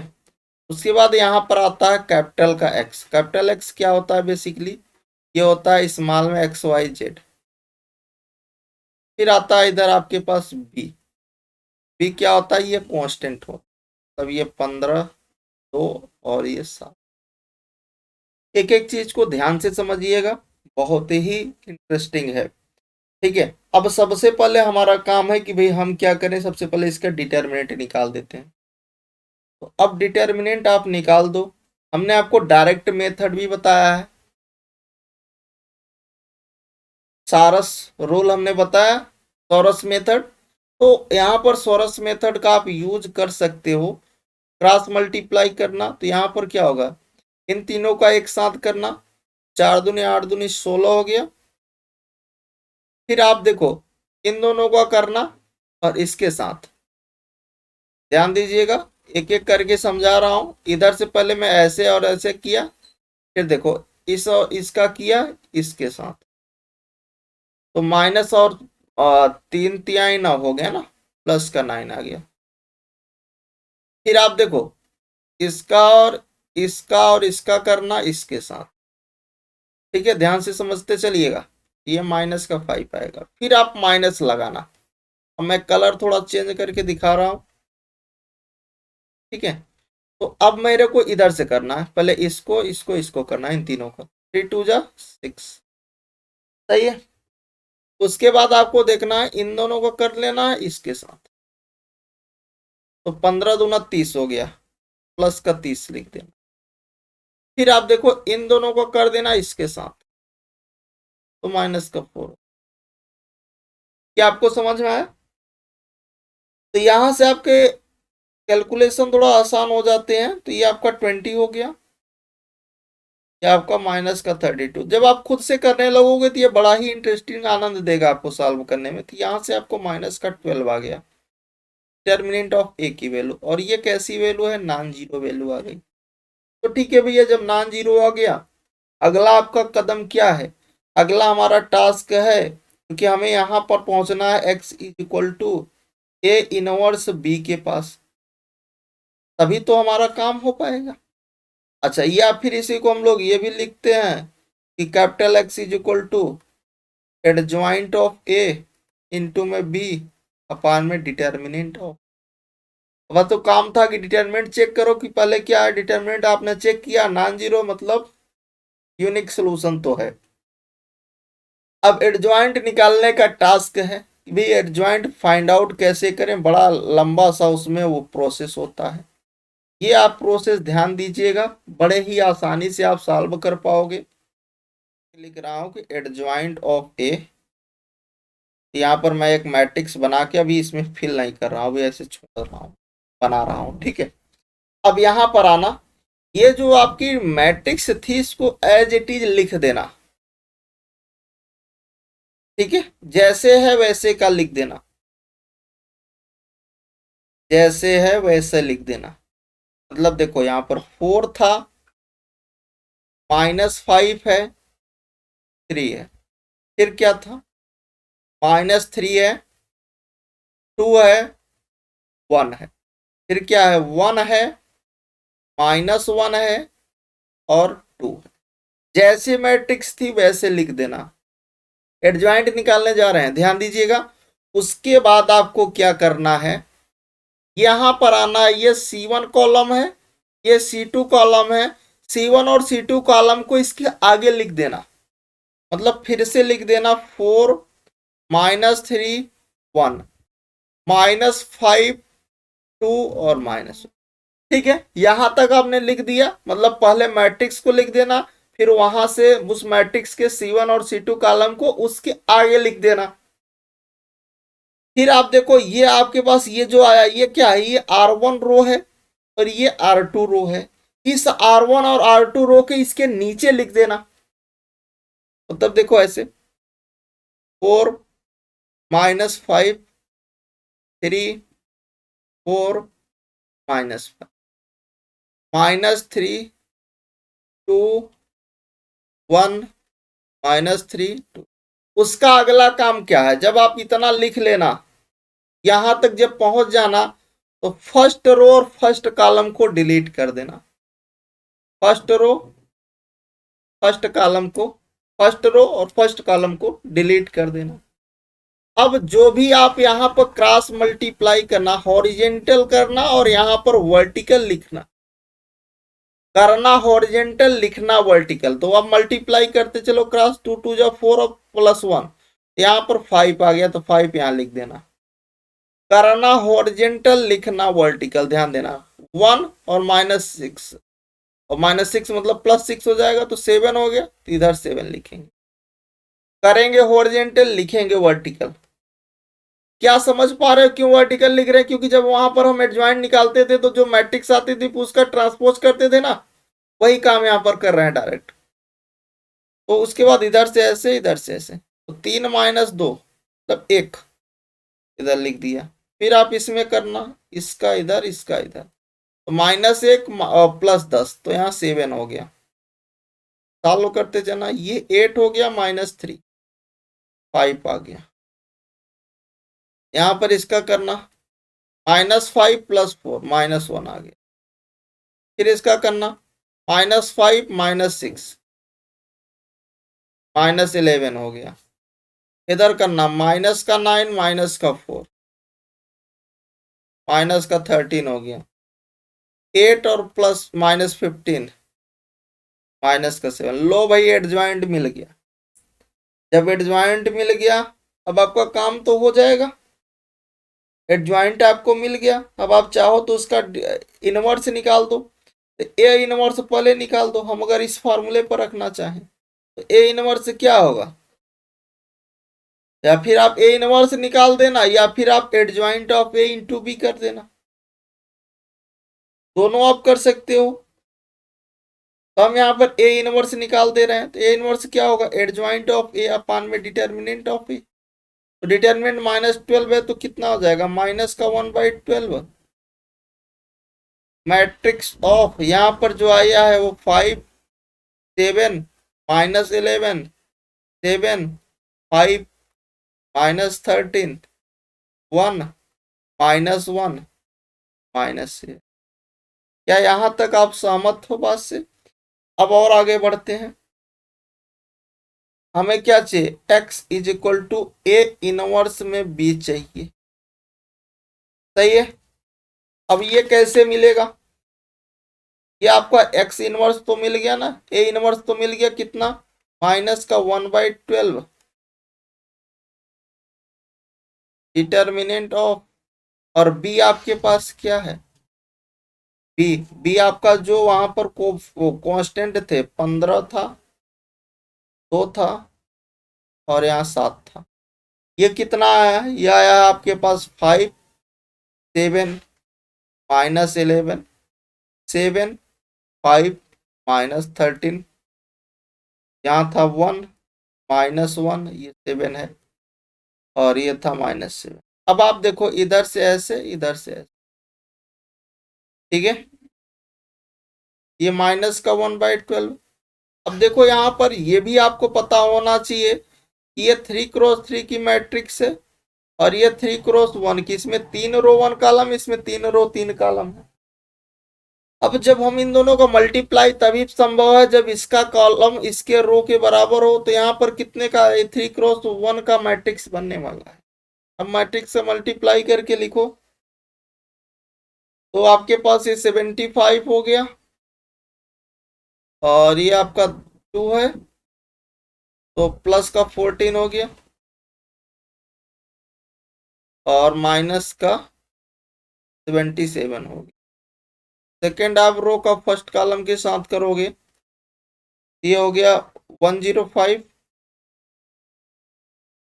प्लस का 10 और माइनस का 91 हो गया। फिर आप थर्ड वाले रो का फर्स्ट वाले कॉलम के साथ, ये 15 हो गया, -2 हो गया, माइनस का 49। आप इसको सिंप्लीफाई करो, माइनस का 1/12,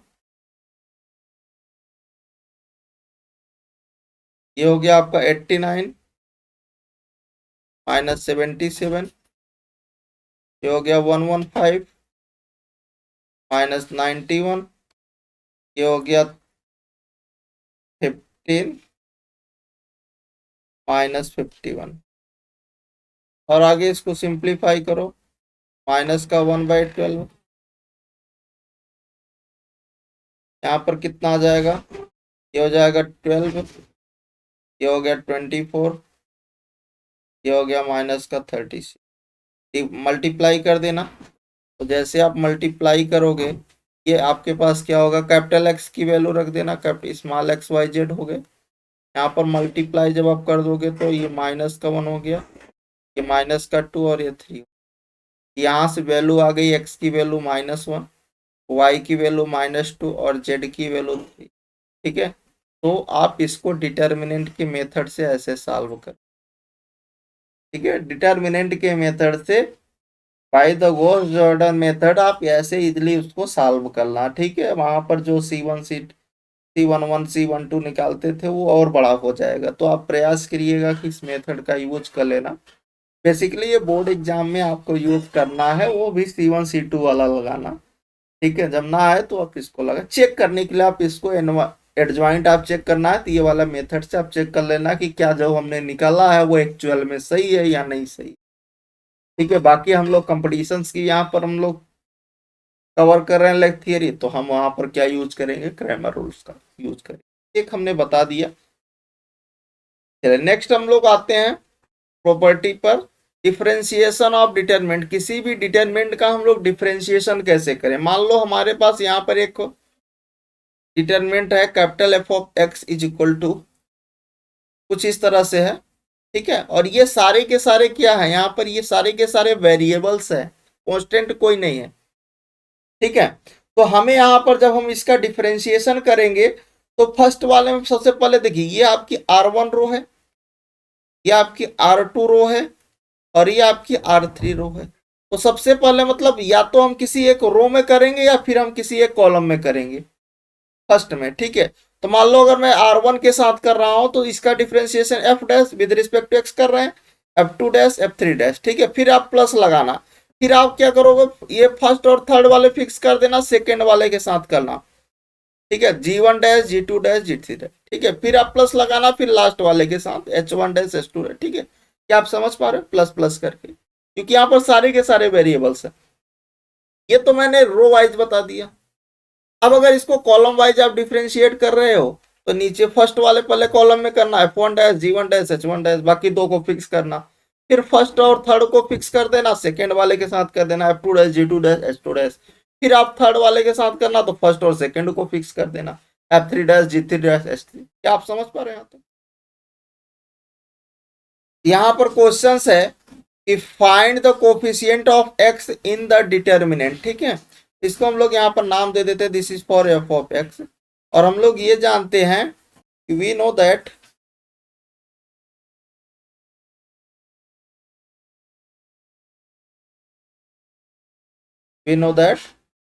F of X be a polynomial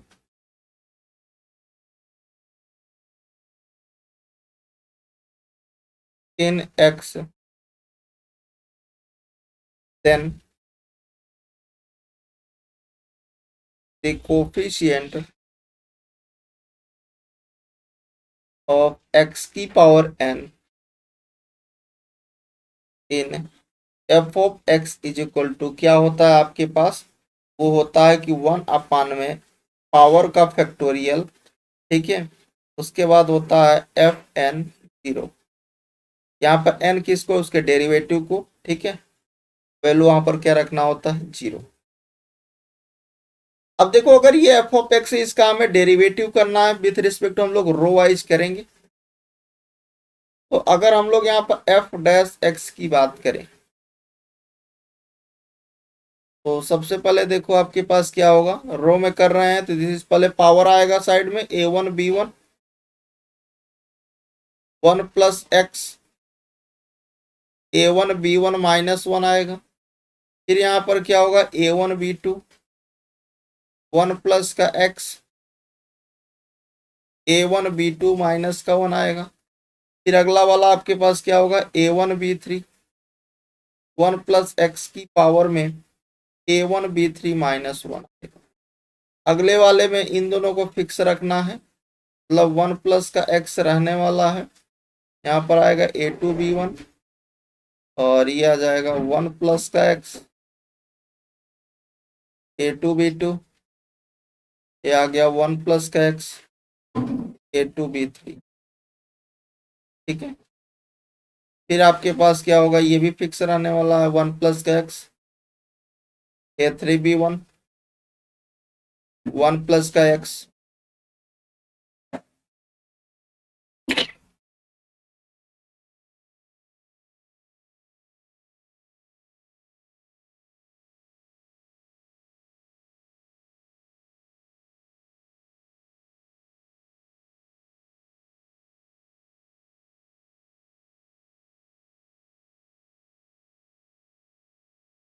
1 plus x A3B2, फिर आएगा 1 प्लस का एक्स A3B3। ठीक है, फिर अपन लगाएंगे प्लस, और फिर से आप की बार फर्स्ट और थर्ड को फिक्स करेंगे, सेकंड का करना है प्लस। यहाँ पर आपके पास क्या आ जाएगा, 1 प्लस एक्स की पावर में A1B1, 1 प्लस एक्स की पावर में A1B2, 1 प्लस एक्स की पावर में A1B3। फिर आप सेकेंड वाले का करना है डिफ्रेंशिएशन, तो पावर साइड में आ जाएगा, तो यहाँ पर आ जाएगा A2B1, 1 plus x A2B1 minus 1। यहाँ पर आएगा A2B2, 1 plus x A2B2 minus 1। यहाँ पर आएगा A2B3, 1 plus x A2B3 minus 1, और नीचे वाला फिर से फिक्स रहेगा, तो 1 plus x A3B1, 1 plus x A3B2, और ये आ आएगा आपका 1 प्लस एक्स A3B3। ठीक है, फिर से अगेन हमें करना है एक बार और, फिर से प्लस लगाएंगे और लास्ट वाले का करना है। तो देखो अब की बार क्या होगा, फर्स्ट और सेकेंड वाले फिक्स रहेंगे, थर्ड वाले का करना है तो फिक्स कर देते हैं। देखो यहाँ पर 1 प्लस का एक्स A1B1, 1 प्लस का एक्स A1B2, 1 प्लस का एक्स A1B3। सेकेंड वाला भी फिक्स रहने वाला है, तो 1 plus x A2B1, 1 plus x A2B2, 1 plus x A2B3। Last वाले का करना है, तो जब आप लास्ट वाले का करोगे तो अपने पास यहाँ पर क्या आ जाएगा, ये A3B1 साइड में आएगा, यहाँ पर आएगा 1 प्लस का एक्स और A3B1 माइनस 1 हो जाएगा। ठीक है, फिर यहाँ पर आएगा A3B2 और ये 1 प्लस का एक्स और A3B2 माइनस 1 आएगा। ठीक है, और फिर लास्ट वाले का करना है, तो A3B3 साइड में आएगा, फिर 1 प्लस का एक्स आएगा, A3B3 माइनस 1 आएगा। थोड़ा सा कट रहा होगा, ठीक है, पर आप सुन रहे होंगे तो आप साथ साथ नोट कर लीजिए। अब आते हैं हम लोग क्या करते हैं यहाँ पर, क्योंकि ये हमने क्या निकाला, ये एफ डैश एक्स निकाला। अब यहाँ पर जब सारी वैल्यू को अगर हम लोग जीरो कर देंगे, एफ डैश जीरो निकालेंगे, तो जहां जहां एक्स है वहां वहां जीरो रख हो जाएगा।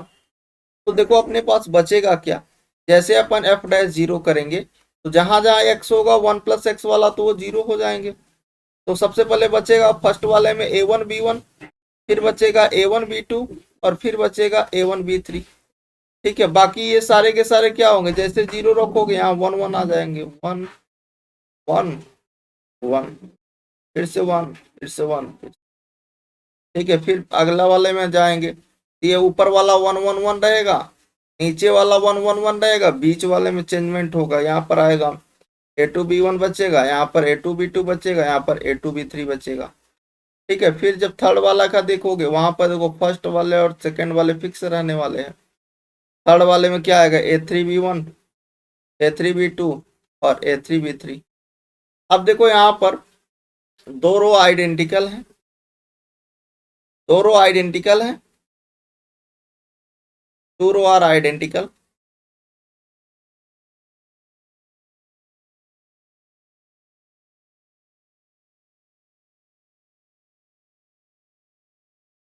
और जब दो रो आइडेंटिकल होते हैं तो उस डिटर्मिनेंट की जो वैल्यू होती है वो जीरो हो जाती है। भाई ये भी जीरो, ये भी जीरो और ये भी जीरो। यहां से हमें क्या पता चला, एफ डैश जीरो की वैल्यू हमें जीरो मिल गई, है ना।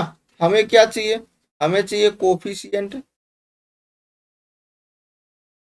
ऑफ एक्स इन किस में, एफ ऑफ एक्स में। एफ ऑफ एक्स क्या है, पोलिनोमियल है, तो एफ ऑफ एक्स एक्स चाहिए ना, एक्स की पावर एन जब होता था तो यहाँ पर क्या होगा, एफ डैश जीरो अपान में ओनली एन फैक्टोरियल आता है, तो यहाँ पर वन है एन की वैल्यू, तो वन फैक्टोरियल हो गया, ये भी क्या हो जाएगा, जीरो ही आने वाला। तो जीरो इस क्वेश्चन का क्या था, राइट आंसर था। अब देखो ये वन वन कैसे आया, देखो यहाँ पर देख लो, समझ में आ जाएगा। यहाँ पर जब मैंने एफ डैश जीरो रखा, जैसे जीरो रखोगे तो यहाँ पर जीरो रखोगे तो ये वाला बचेगा, बाकी सब वन हो जाएगा, है ना। बाकी जब इस वाले में रखोगे तो पावर कुछ भी हो उसे मतलब नहीं, क्योंकि वन की पावर हो कुछ भी हो वन ही मिलने वाला है। तो आपको ये समझ में आ गया होगा, ठीक है। थोड़ा सा देखने में बड़ा था बट बड़ा ही सिंपल सा क्वेश्चन था। नेक्स्ट हम लोग पॉइंट पर आते हैं कि इंटीग्रेशन ऑफ डिटर्मिनेंट, किसी भी डिटर्मिनेंट का हम लोग इंटीग्रेशन कैसे करेंगे। जैसे कि ये हमारे पास क्या है कि एफ ऑफ एक्स दे रखा है, कैपिटल में F of X equal to determinant of क्या दे रखा है यहाँ पर, एफ जी और एच। यहाँ पर देखिए ए बी और सी, ए वन बी वन और ये जो सी वन है, ये दोनों कैसे हैं, ये आपके कांस्टेंट है। जब कांस्टेंट है तो किसी एक का आप इंटीग्रेशन कर दो। अगर हम लोग डेफिनेट इंटीग्रल की बात करें तो इंटीग्रेशन लैम्डा टू म्यू या capital F of X dx क्या हो जाएगा। बाकी ये दोनों कांस्टेंट है तो उसमें कुछ करना नहीं है, एक वाले जो आपके पास वेरिएबल है उसको कर दो, बाकी दोनों फिक्स रहेंगे, ठीक है। समझ में आ गया है। आलसो अगर मान लो, अभी तो हमने रो वाइज कर दिया, अगर मान लो कॉलम वाइज हो तो, मतलब अगर ये कैपिटल एफ ऑफ एक्स कुछ ऐसा हो, वेरिएबल कॉलम में हो, मतलब एफ जी एच यहाँ पर हो कॉलम में फर्स्ट, ये ए बी सी ये भी फिक्स है, ए वन बी वन और सी वन, चूंकि ये क्या है कांस्टेंट है। अब जब आप इसका करोगे integration lambda to mu capital F of X D X equal to क्या हो जाएगा, डिटरमिनेंट ऑफ यहाँ पर integration lambda to mu small में F of X D X A one, फिर lambda to mu D D X, यहाँ पर ये बी वन हो गया, ठीक है। के बाद लैम्डा टू म्यू ये आपका एच डी एक्स हो गया, ये सी आपका सी वन, ठीक है। तो इस तरह से आप कर सकते हो, ठीक है। अब आते हैं क्वेश्चंस पर। यहाँ पर डेल्टा एक्स आपको दे रखा है, डेल्टा एक्स आपको दे रखा है, ठीक है। यहाँ पर आप देखिए कि आपका जो आर वन रो है वो आपका कैसा है, वेरिएबल से, आर वन रो कैसा है, वेरिएबल है। बाकी आपके पास ये जो दोनों है रो उसी क्या कांस्टेंट है। और आपसे पूछा क्या जा रहा है, आपसे सिंपल सा पूछा जा रहा है कि इनडिफिनिट इंटीग्रल पूछा रहा है। इनडिफिनिट इंटीग्रल में हम लोग एक सी भी जोड़ेंगे, एक आर्बिट्रेरी कांस्टेंट हमें ऐड करना होता है, क्योंकि डेफिनेट इंटीग्रेशन में वो हट जाता है जब लिमिट अप्लाई करते हैं।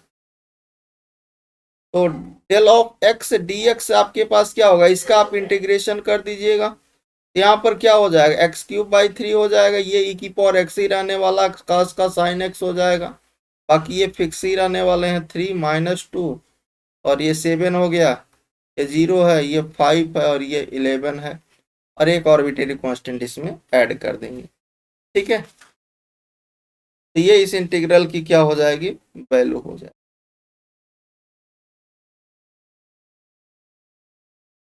ये तो यहाँ पर चूंकि यहाँ पर दो कांस्टेंट थे इसलिए हमने डायरेक्ट इसको कर लिया, ये इसका आंसर हो गया। अच्छा, अगर अब हम बात करते हैं सर किस कंडीशन में हम उसका इंटीग्रेशन नहीं कर सकते। क्वेश्चन है कि लेट एफ ऑफ एक्स, यहाँ पर आपको डिटर्मिनेंट दे रखा है और इस डिटर्मिनेंट में जितने भी एलिमेंट है सारे वेरिएबल्स हैं, और यहां से इंटीग्रल की वैल्यू पूछ रहा है, इस डिफरेंशिएट इस डिटर्मिनेंट को इंटीग्रेट करना है लिमिट 0 से पाई बाय 2 में। तो जब भी आपको एक रो या एक कॉलम से ज्यादा रो और कॉलम में वेरिएबल्स दिखे, मतलब एक रो और एक कॉलम से ज्यादा, मतलब दो रो में दिख जाए या तीन के तीनों रो में दिख जाए या तीन के तीनों कॉलम में दिख जाए, तो उस केस में पहले उस डिटरमिनेंट को सॉल्व करना, उसको सिंप्लीफाई करके छोटा कर लेना, फिर उसमें लिमिट अप्लाई कर देना, ठीक है, उसको मतलब इंटीग्रेट कर लेना, तो उससे आपका इजीली सॉल्व हो जाएगा, अदरवाइज आप उसी में उलझ जाओगे। जैसे कि अगर हम लोग यहाँ पर इसको देखें तो सबसे पहले हम लोग इसमें डिटरमिनेंट की प्रॉपर्टीज इसको सॉल्व कर लेते हैं। भाई C2 को हम लोग यहाँ पर चेंज करना चाह रहे हैं और हमारा टास्क ये है कि थोड़ा सा इसको हम इजी बना लें, 0 0 के जैसा बना लेते हैं। दो मतलब कम से कम दो जीरो बना लो, मतलब कुछ ऐसा बना लो कि वो इजी हो जाए। तो हम यहाँ पर क्या कर लेते हैं कि C2 minus cos square x C1 कर देते हैं। मतलब ये जो है आपके पास एफ ऑफ एक्स है, ये आपका सेक एक्स ही रहेगा। ये आपका कॉस स्क्वायर, चूंकि ये आपकी इसमें कोई चेंजमेंट नहीं कर रहे हो, C3 में भी हम लोग कोई चेंजमेंट नहीं कर रहे हैं। ये आपका सेक स्क्वायर एक्स है प्लस का कोट एक्स है इंटू में कोसेक एक्स है। ये आपका क्या है, कोसेक स्क्वायर एक्स है। ये आपका क्या है, कोस स्क्वायर में एक्स। ठीक है, हम लोग C2 में चेंज कर रहे हैं। तो देखो यहाँ पर C2 और माइनस का, जब हम लोग कास स्क्वायर यहाँ पर करेंगे तो कास माइनस का कॉस, मतलब यहाँ अपने को जीरो मिल जाएगा। और यहाँ जब करेंगे तो अपने पास क्या हो जाएगा, cos square X minus cos की पावर 4x बचेगा। यहाँ लास्ट में करेंगे तो ये भी आपको जीरो दे देगा। क्या आप यहाँ तक सहमत हो? अब अगर इस C2 वाले कॉलम से हम cos square X minus cos की पावर 4 को कॉमन कर ले तो देखो ये थोड़ा सा इजी दिखने लगेगा, cos square X minus cos की पावर 4x। जैसे आप इस डिटरमिनेंट से बाहर करोगे, देखो ये आपका सेक एक्स, ये आपका कॉस स्क्वायर एक्स, ये आपका 1, यहाँ पर बचेगा 0, ये 1 और ये 0 हो जाएगा। यहाँ एज इट इज रहेगा सेक स्क्वायर एक्स प्लस का कोट एक्स इंटू में कोसेक एक्स। ये हो गया आपके पास कोसेक स्क्वायर, ये हो गया कोस स्क्वायर एक्स। अब देखो इसके अकॉर्डिंग हम लोग इसको सिंप्लीफाई कर लेते हैं। अब इसके अकॉर्डिंग अगर हम लोग देख रहे हैं, इसको डिलीट करेंगे और इसको डिलीट करेंगे। ठीक है, बाकी वो दो दो जीरो हैं तो उससे ऑलरेडी जीरो ही मिलेगा, बचेगा ये 1 वाला। तो इसके अकॉर्डिंग आप करोगे तो देखो अपने पास ये आ जाएगा cos square X minus cos की पावर 4x। क्या बच रहा है, यहाँ पर अपने पास बच रहा है sec X, sec square X plus का कोट एक्स इंटू में कोसेक एक्स। यहाँ पर 1 बच रहा है, यहाँ पर बच रहा है कोस स्क्वायर में एक्स। ठीक है, जब हम लोग इसको सिंप्लीफाई करेंगे तो देखो कॉमन आपने क्या निकाला था, cos square X minus cos की पावर में 4x। ठीक है, फिर उस माइनस का मल्टीप्लाई करके लिख देना तो अपने पास आ जाएगा कोस एक्स माइनस में सेक स्क्वायर एक्स माइनस में कॉट का एक्स इंटू में कोसेक का एक्स। ठीक है, अब देखो यहाँ से कॉस स्क्वायर एक्स कॉमन कर लेना तो ये हो जाएगा 1 माइनस का कॉस स्क्वायर एक्स। ठीक, और इसको सिंप्लीफाई करना, ये कॉस एक्स, ये 1 अपन कॉस स्क्वायर एक्स, ये आपके पास क्या हो जाएगा कॉस अपन साइन कॉस एक्स और दो, तो मतलब ये साइन स्क्वायर एक्स बन जाएगा। ठीक है, अब ये हो गया आपके पास cos square X sine square X into में cos X 1 upon cos square X minus cos X upon में साइन स्क्वायर एक्स। मल्टीप्लाई कर दो, मल्टीप्लाई करोगे तो ये हो जाएगा cos cube x sine square X minus का साइन स्क्वायर एक्स माइनस का कॉस क्यूब एक्स। फिर से यहाँ कॉमन कर लो, माइनस का कॉस क्यूब एक्स कॉमन करो तो 1 माइनस का साइन स्क्वायर एक्स माइनस का साइन स्क्वायर एक्स। फिर से यहाँ क्या हो जाएगा, माइनस का कॉस क्यूब एक्स इंटू में कॉस स्क्वायर एक्स माइनस में साइन स्क्वायर एक्स। ये हो जाएगा माइनस कॉस की power 5x minus sign square x. ठीक है, ये आपको क्या दे देगा, ये एफ ऑफ एक्स मिल गया। अब इसको आपको इंटीग्रेट कर देना है। अब इंटीग्रेट करोगे 0 to π/2 F of X D X equal to क्या हो जाएगा, माइनस में इंटीग्रेशन 0 से π/2 कास की पावर में 5x डी एक्स माइनस में यहाँ पर इसको करोगे इंटीग्रेशन 0 से π/2 साइन स्क्वायर में एक्स। ठीक है, तो यहाँ पर आप गामा बीटा लगा दीजिएगा।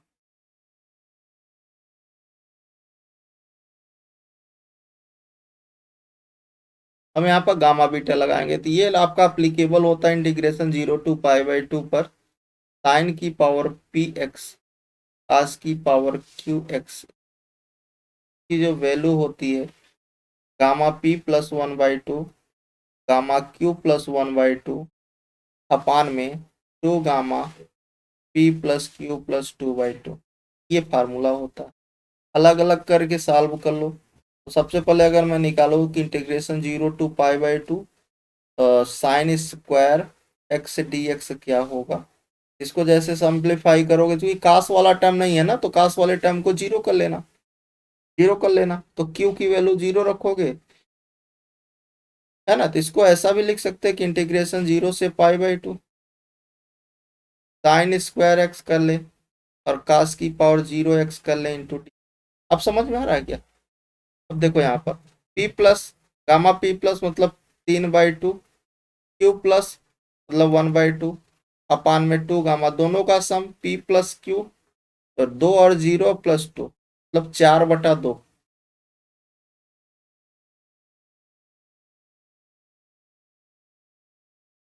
क्या आप समझ पा रहे हो? अच्छा, गामा 3/2 को सॉल्व करोगे तो क्या होगा, 1/2 गामा 1/2 आ जाएगा, है ना। 1/2 गामा 1/2 और गामा 1/2 पहले से है। नीचे आएगा 2 गामा 2, गामा 2 की वैल्यू हो गया 1 फैक्टोरियल, गामा 2 की वैल्यू 1 फैक्टोरियल। अब इसको सॉल्व कर लो, ये हो गया 1/2, गामा 1/2 की वैल्यू होती है रोड का पाई, तो पाई हो गया, नीचे आ गया 2, क्या आ जाएगा π/4, ठीक है, क्या आ जाएगा π/4 आ जाएगा। एक का निकाल दिया। अभी और हमें यहाँ पर सॉल्व करना है, तो अभी हम इसको इधर निकाल देते हैं, ये वाले को 0 से π/2 कास की पावर 5x और dx।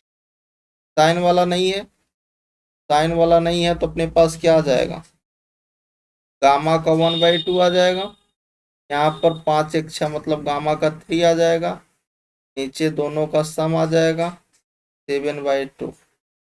इसको सॉल्व कर लो, ये रूट पाई हो गया, यहाँ से 2 आ जाएगा, 2 फैक्टोरियल मतलब 2, नीचे भी 2, ये हो गया आपका 5/2 3/2 1/2 रूट पाई आ, ठीक है। अब देखो इस 2 से 2 को कैंसिल कर देना, रूट पाई से रूट पाई को, यहाँ से आ गया 8/15, ठीक है। अब आप यहाँ पर वैल्यू रख दीजिए, हम लोग यहाँ पर वैल्यू को रख देते हैं, तो कितना हो गया, माइनस कॉमन कर लेना, ये आ जाएगा 8/15 और यहाँ पर हो जाएगा ये प्लस का 5/4। ये आपका फाइनल आंसर था इसको। आई होप आपको ये चीज़ें समझ में आ गई होंगी, ठीक है। बाकी जिन्हों गामा बीटा जिनको नहीं पता है वो जाकर के हमारे इंटीग्रल कैलकुलस के लेक्चर को देखिएगा, वहां पर आपको पढ़ाया गया है, ठीक है। नेक्स्ट क्वेश्चंस पर आते हैं, यहाँ पर भी हमें इंटीग्रेट करना है, बट यहाँ पर आप देखिए कि ये जो दो आपके रो हैं ये कैसे हैं, कांस्टेंट है। अब जब कांस्टेंट है तो डायरेक्ट अप्लाई कर दो ना, समस्या कहाँ है।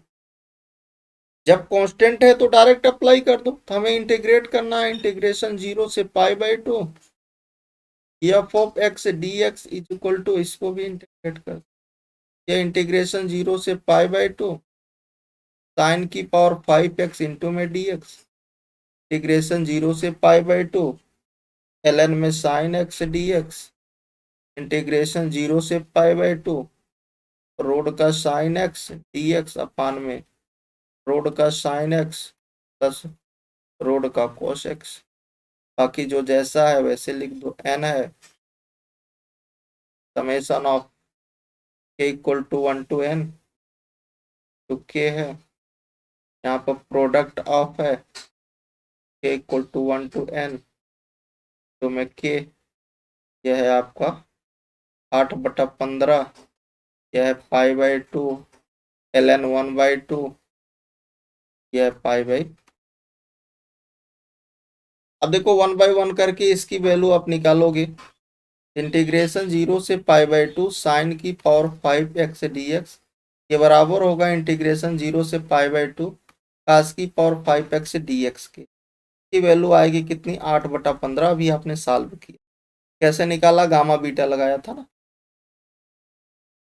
Gamma beta. तो गामा बीटा से क्या हो जाएगा, गामा जैसे आप लगाओगे 5 तो गामा 3 हो गया, फिर गामा 1/2, नीचे अपने पास 2 टाइम गामा 7/2 को सॉल्व करना। ये 2 फैक्टोरियल 2 हो गया, ये रूट का पाई हो गया, नीचे 2 आ गया, ये 5/2 3/2 1/2 रूट पाई, तो रूट पाई से रूट पाई 2 से 2, बाकी इसको सॉल्व करोगे तो 8/5। ठीक है, यहाँ पर इसकी वैल्यू निकालते हैं। इंटीग्रेशन 0 से π/2 ln sin x dx की जो वैल्यू होती है वो होती है एक तो π/2 माइनस का π/2 ln 2 के बराबर होती है, या फिर हम लोग इसको लिखते हैं कि π/2 ln 1/2 भी लिख। ठीक है, और एक हमारे पास होता है इंटीग्रेशन 0 से π/2 रूट में साइन एक्स dx अपान में अंडर रूट में sine X plus under root में कोस एक्स। ये आपके पास क्या होता, upper limit minus lower limit by 2 होता, मतलब π/4 आएगा। अब अपने क्वेश्चंस पर आ जाओ और यहाँ पर सारी वैल्यू को रख दो। इसकी वैल्यू आपने निकाला कितना, 8/15। इसका आपने निकाला ln 5/2 ln 1/2 और इसका आपने निकाला π/4। उसके बाद आपके पास यहाँ पर था n था, summation of n is equal to 1 to sorry k is equal to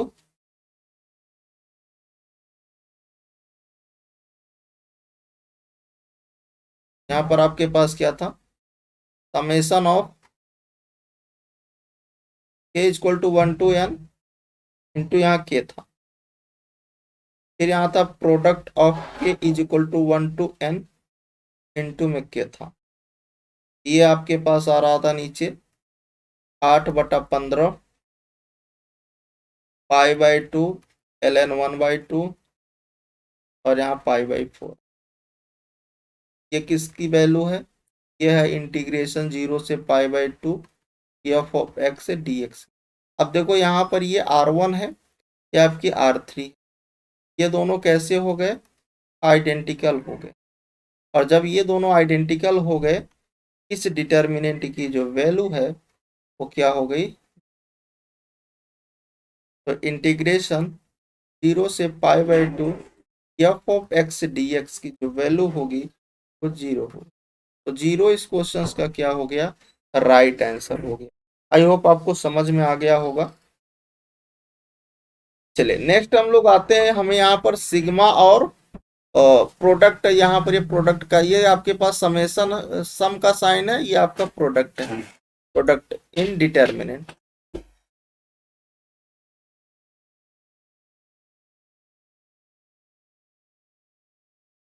यहाँ पर हमें सिग्मा और प्रोडक्ट का हम लोगों को यहाँ पर यूज करना है। ठीक है, यहाँ पर देखिए डी आर हमारे पास गिवन है, डिटर्मिनेंट हमारे पास गिवन है, जहां पर आपके पास एफ और जी आर और एच आर ये क्या है, आपके पास वेरिएबल्स हैं। ठीक है, और ए बी सी और A1 B1 C1 ये सारे आपके क्या हैं, कांस्टेंट हैं। ठीक है, तो अगर हमें यहाँ पर इस डिटर्मिनेंट में समेशन का यूज करना है तो समेशन हम कहाँ लगाएंगे, यहीं पर लगाएंगे जहां पर हमारे पास वेरिएबल्स गिवन होंगे, है ना, कांस्टेंट पर तो लगाएंगे नहीं। तो आपके पास ये हो जाएगा, जहां जहां वेरिएबल्स होंगे वहां लगा देंगे। अब प्रोडक्ट भी हम लोग वहीं लगाएंगे जहां जहां वेरिएबल्स होंगे। क्या आप समझ पा रहे हैं? अच्छा ठीक है, अब एक एग्जांपल्स देख लेते हैं। एग्जाम्पल से अपने पास यहाँ पर आपके पास डेल आर गिवन है और आपको कह रहा है कि summation of R equal to 0 to n del R की वैल्यू जो है 0 होगी, ये आपको प्रूफ कर देना है। तो इसको आप कैसे प्रूफ करोगे, सबसे पहले आपका डेल आर गिवन है, तो हम यहाँ पर समेशन हमें निकाल देते हैं, summation of R is equal to 0 to n delta R. तो जैसे आप यहाँ पर निकालोगे, चूंकि यहाँ पर आपके पास आर, हमारे पास आर वाला ही वेरिएबल्स होगा, बाकी सारे कांस्टेंट होने वाले हैं। मतलब यहाँ पर ये R2 और ये जो R3 है ये क्या है, कांस्टेंट ही है, कांस्टेंट है, वेरिएबल्स यही है और R1 वाला ही वेरिएबल्स है, तो यहीं पर अपन समेशन लगाएंगे। यहाँ पर क्या हो जाएगा, summation of R is equal to 0 to n to R minus 1। फिर है आपके पास summation of R is equal to 0 to n NCR, summation of R is equal to 0 to n into में 1। ठीक है, और आपके पास फिक्स क्या है, यहाँ पर है आपके पास n स्क्वायर माइनस 1, यह है 2 की पावर n, ये आपके फिक्स रहने वाला है n+1। नीचे आपके पास क्या है, ये है आपके पास कॉस स्क्वायर n स्क्वायर, ये है आपके पास कॉस स्क्वायर n, और ये है कॉस स्क्वायर n+1। ठीक है, अब देखिए 1 बाई 1 करके इसको हम लोग सॉल्व करने की कोशिश करेंगे। तो अलग अलग करके बाहर मैं सॉल्व कर दे रहा हूं। तो अगर मैं इसको सॉल्व करूं कि summation of R run from 0 to n to R minus 1, तो इसको हम लोग ऐसा लिख सकते हैं 2 times summation of R run from 0 to n to R minus summation of R run from 0 to n into में 1। अब देखो यहाँ पर ये 0 से रन कर रहा है, n तक जा रहा है, तो आपके पास 0 से 0 तो काउंट 0 रखोगे तो कोई चेंज आएगा नहीं, ये 2 टाइम्स हो जाएगा। और यहाँ पर अपने पास क्या मिल जाएगा, देखो ये आपका 0 से स्टार्ट हो रहा है, फिर 1 2 3 इस तरह कहाँ तक जा रहा है, n तक जा रहा है, मतलब टोटल n टर्म का सम चाहिए। तो क्या होगा फार्मूला, वो हो जाएगा आपके पास मल्टीप्लाइंग n+1/2। अब देखो ये 0 से स्टार्ट हो रहा है, तो 0 पर भी ये 1 देगा और n तक जा रहा है, तो टोटल यहाँ टर्म हो जाएंगे n+1। ठीक है, इसको इससे कट कर दो, अगर यहाँ से n+1 आप कॉमन करो, ये बचेगा n-1, ये हो जाएगा n स्क्वायर माइनस 1 इसकी वैल्यू। ठीक है, मतलब आपको यहाँ से पता चल गया कि summation of R run from 0 to n to R minus 1 की जो वैल्यू होगी वो हो जाएगी n स्क्वायर माइनस 1। ठीक है, ये आपको पता हो गया। उसके बाद अभी हमें नीचे निकालना है किसकी वैल्यू, हमें फाइंड आउट करना है, इधर मैं साइड में नेक्स्ट स्लाइड पर फाइंड आउट कर लेता हूँ कि summation of R run from 0 to n NCR निकालना है।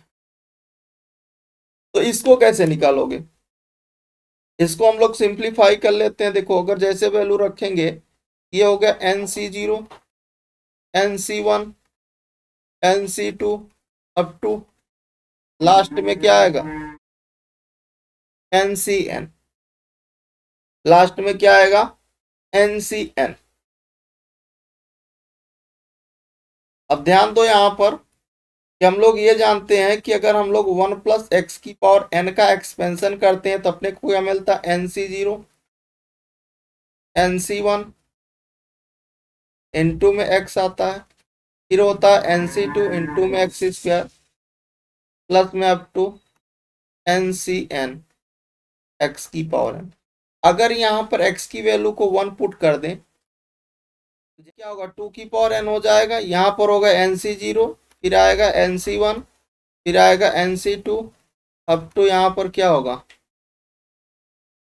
NCN ही आने वाला। तो आपके पास यही तो लिखा हुआ, तो ये किसके बराबर होगा, ये 2 की पावर n के बराबर हो जाएगा, है ना। इसकी वैल्यू क्या आ जाएगी, दिस इज पार्ट 2 की पावर n। अब देखो सारी वैल्यू आपने निकाल दिया,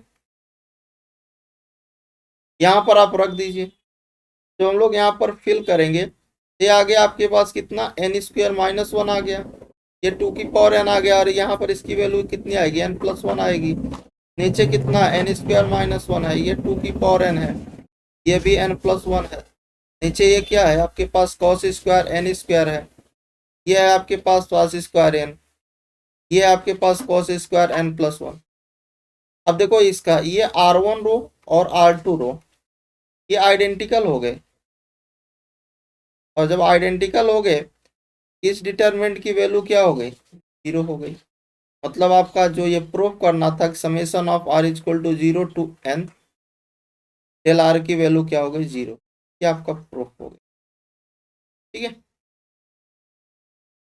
क्वेश्चन है यहाँ पर देखिए डेल आर गिवन है और आपको क्या बताना है, प्रोडक्ट बताना है। ठीक है, अब जरा देखो यहाँ पर ये C1 कॉलम है, ये आपका C2 कॉलम है, ये आपका C3 कॉलम है, और यहाँ पर देखो C2 और C3 कॉलम कैसे हैं, दोनों के दोनों कांस्टेंट हैं। कैसे आ भाई, कांस्टेंट है। अच्छा, जब कांस्टेंट है तो आप क्या करोगे, यहाँ पर डायरेक्ट आप लगा दो प्रोडक्ट। हमें प्रोडक्ट निकालना, प्रोडक्ट आप कहां से निकालना है, r इज इक्वल टू 2 से लेकर के n+1 तक निकालना है डेल आर का। ठीक है, तो आपके पास ये हो जाएगा। अब यहाँ पर ये कॉलम वाइज है, कॉलम वाइज एक ही कॉलम में वेरिएबल्स है, बाकी 2 कॉलम कांस्टेंट है। तो यहाँ पर आपका हो जाएगा product of r is equal to 2 to n+1 r-1। ठीक है, बाकी ये n फैक्टोरियल रहेगा, ये 6 रहेगा, और यहाँ पर आ जाएगा product of r run from 2 to n+1 r-1 का होल स्क्वायर, और ये हो जाएगा product of r run from 2 to n+1 r-1 का क्यूब, ये हो गया n फैक्टोरियल का स्क्वायर, ये हो गया n फैक्टोरियल का क्यूब, ये हो गया 4n-2, ये हो जाएगा 3n स्क्वायर माइनस 2। तो हम लोग इसको अब सॉल्व कर लेते हैं।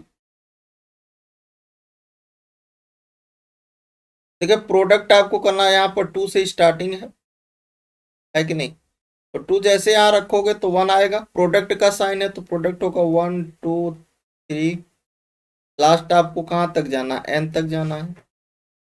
ठीक है, इसी तरह इसमें क्या होगा 1 2 3 अप टू कहाँ तक, n का होल स्क्वायर, ये 1 2 3 अप टू n क्यूब हो जाएगा। यहाँ पर देखो ये n फैक्टोरियल है, n फैक्टोरियल का स्क्वायर है, ये n फैक्टोरियल का, ये 6 है, यहाँ पर 4n-2, ये 3n स्क्वायर माइनस का 2n। ठीक है, अब देखो यहाँ पर प्रोडक्ट ऑफ 1 से लेकर के n टर्म का प्रोडक्ट करना है, तो किसके बराबर होगा, n फैक्टोरियल, क्योंकि n फैक्टोरियल क्या होता है 1 2 3 अप टू n टर्म का मल्टीप्लाई होता है। तो नेक्स्ट अगर हम लोग देखें इधर, तो अपने पास क्या हो जाएगा, product of r run from 2 to n+1 del r is equal to, यहाँ पर आ जाएगा आपके पास ये n factorial, n factorial, n factorial 6, ये हो गया n फैक्टोरियल का स्क्वायर, ये भी है n फैक्टोरियल का स्क्वायर, इधर आ जाएगा 4n-2, यहाँ आएगा n फैक्टोरियल का क्यूब, और ये भी रहेगा n फैक्टोरियल का क्यूब, यहाँ पर आ जाएगा 3n स्क्वायर माइनस का 2। अब देखो यहाँ पर आप देखो C1 एंड जो C3 कॉलम है वो कैसे हो गए, आइडेंटिकल हो गए, और जब आइडेंटिकल हो गए तो इस डिटर्मिनेंट की वैल्यू क्या हो जाएगी, 0। तो product of r run from 2 to n+1 del r की वैल्यू जो होगी वो 0, ये आपका क्या हो गया है। यहाँ पर मेरा टास्क था आपको कॉन्सेप्ट को समझाना। ठीक है, तो यहाँ से आपके कॉन्सेप्ट जो है बेसिकली मोस्टली फिनिश होता है। तो नेक्स्ट लेक्चर से हम लोग बात करेंगे, ओनली क्वेश्चंस करेंगे। ठीक है, तो नेक्स्ट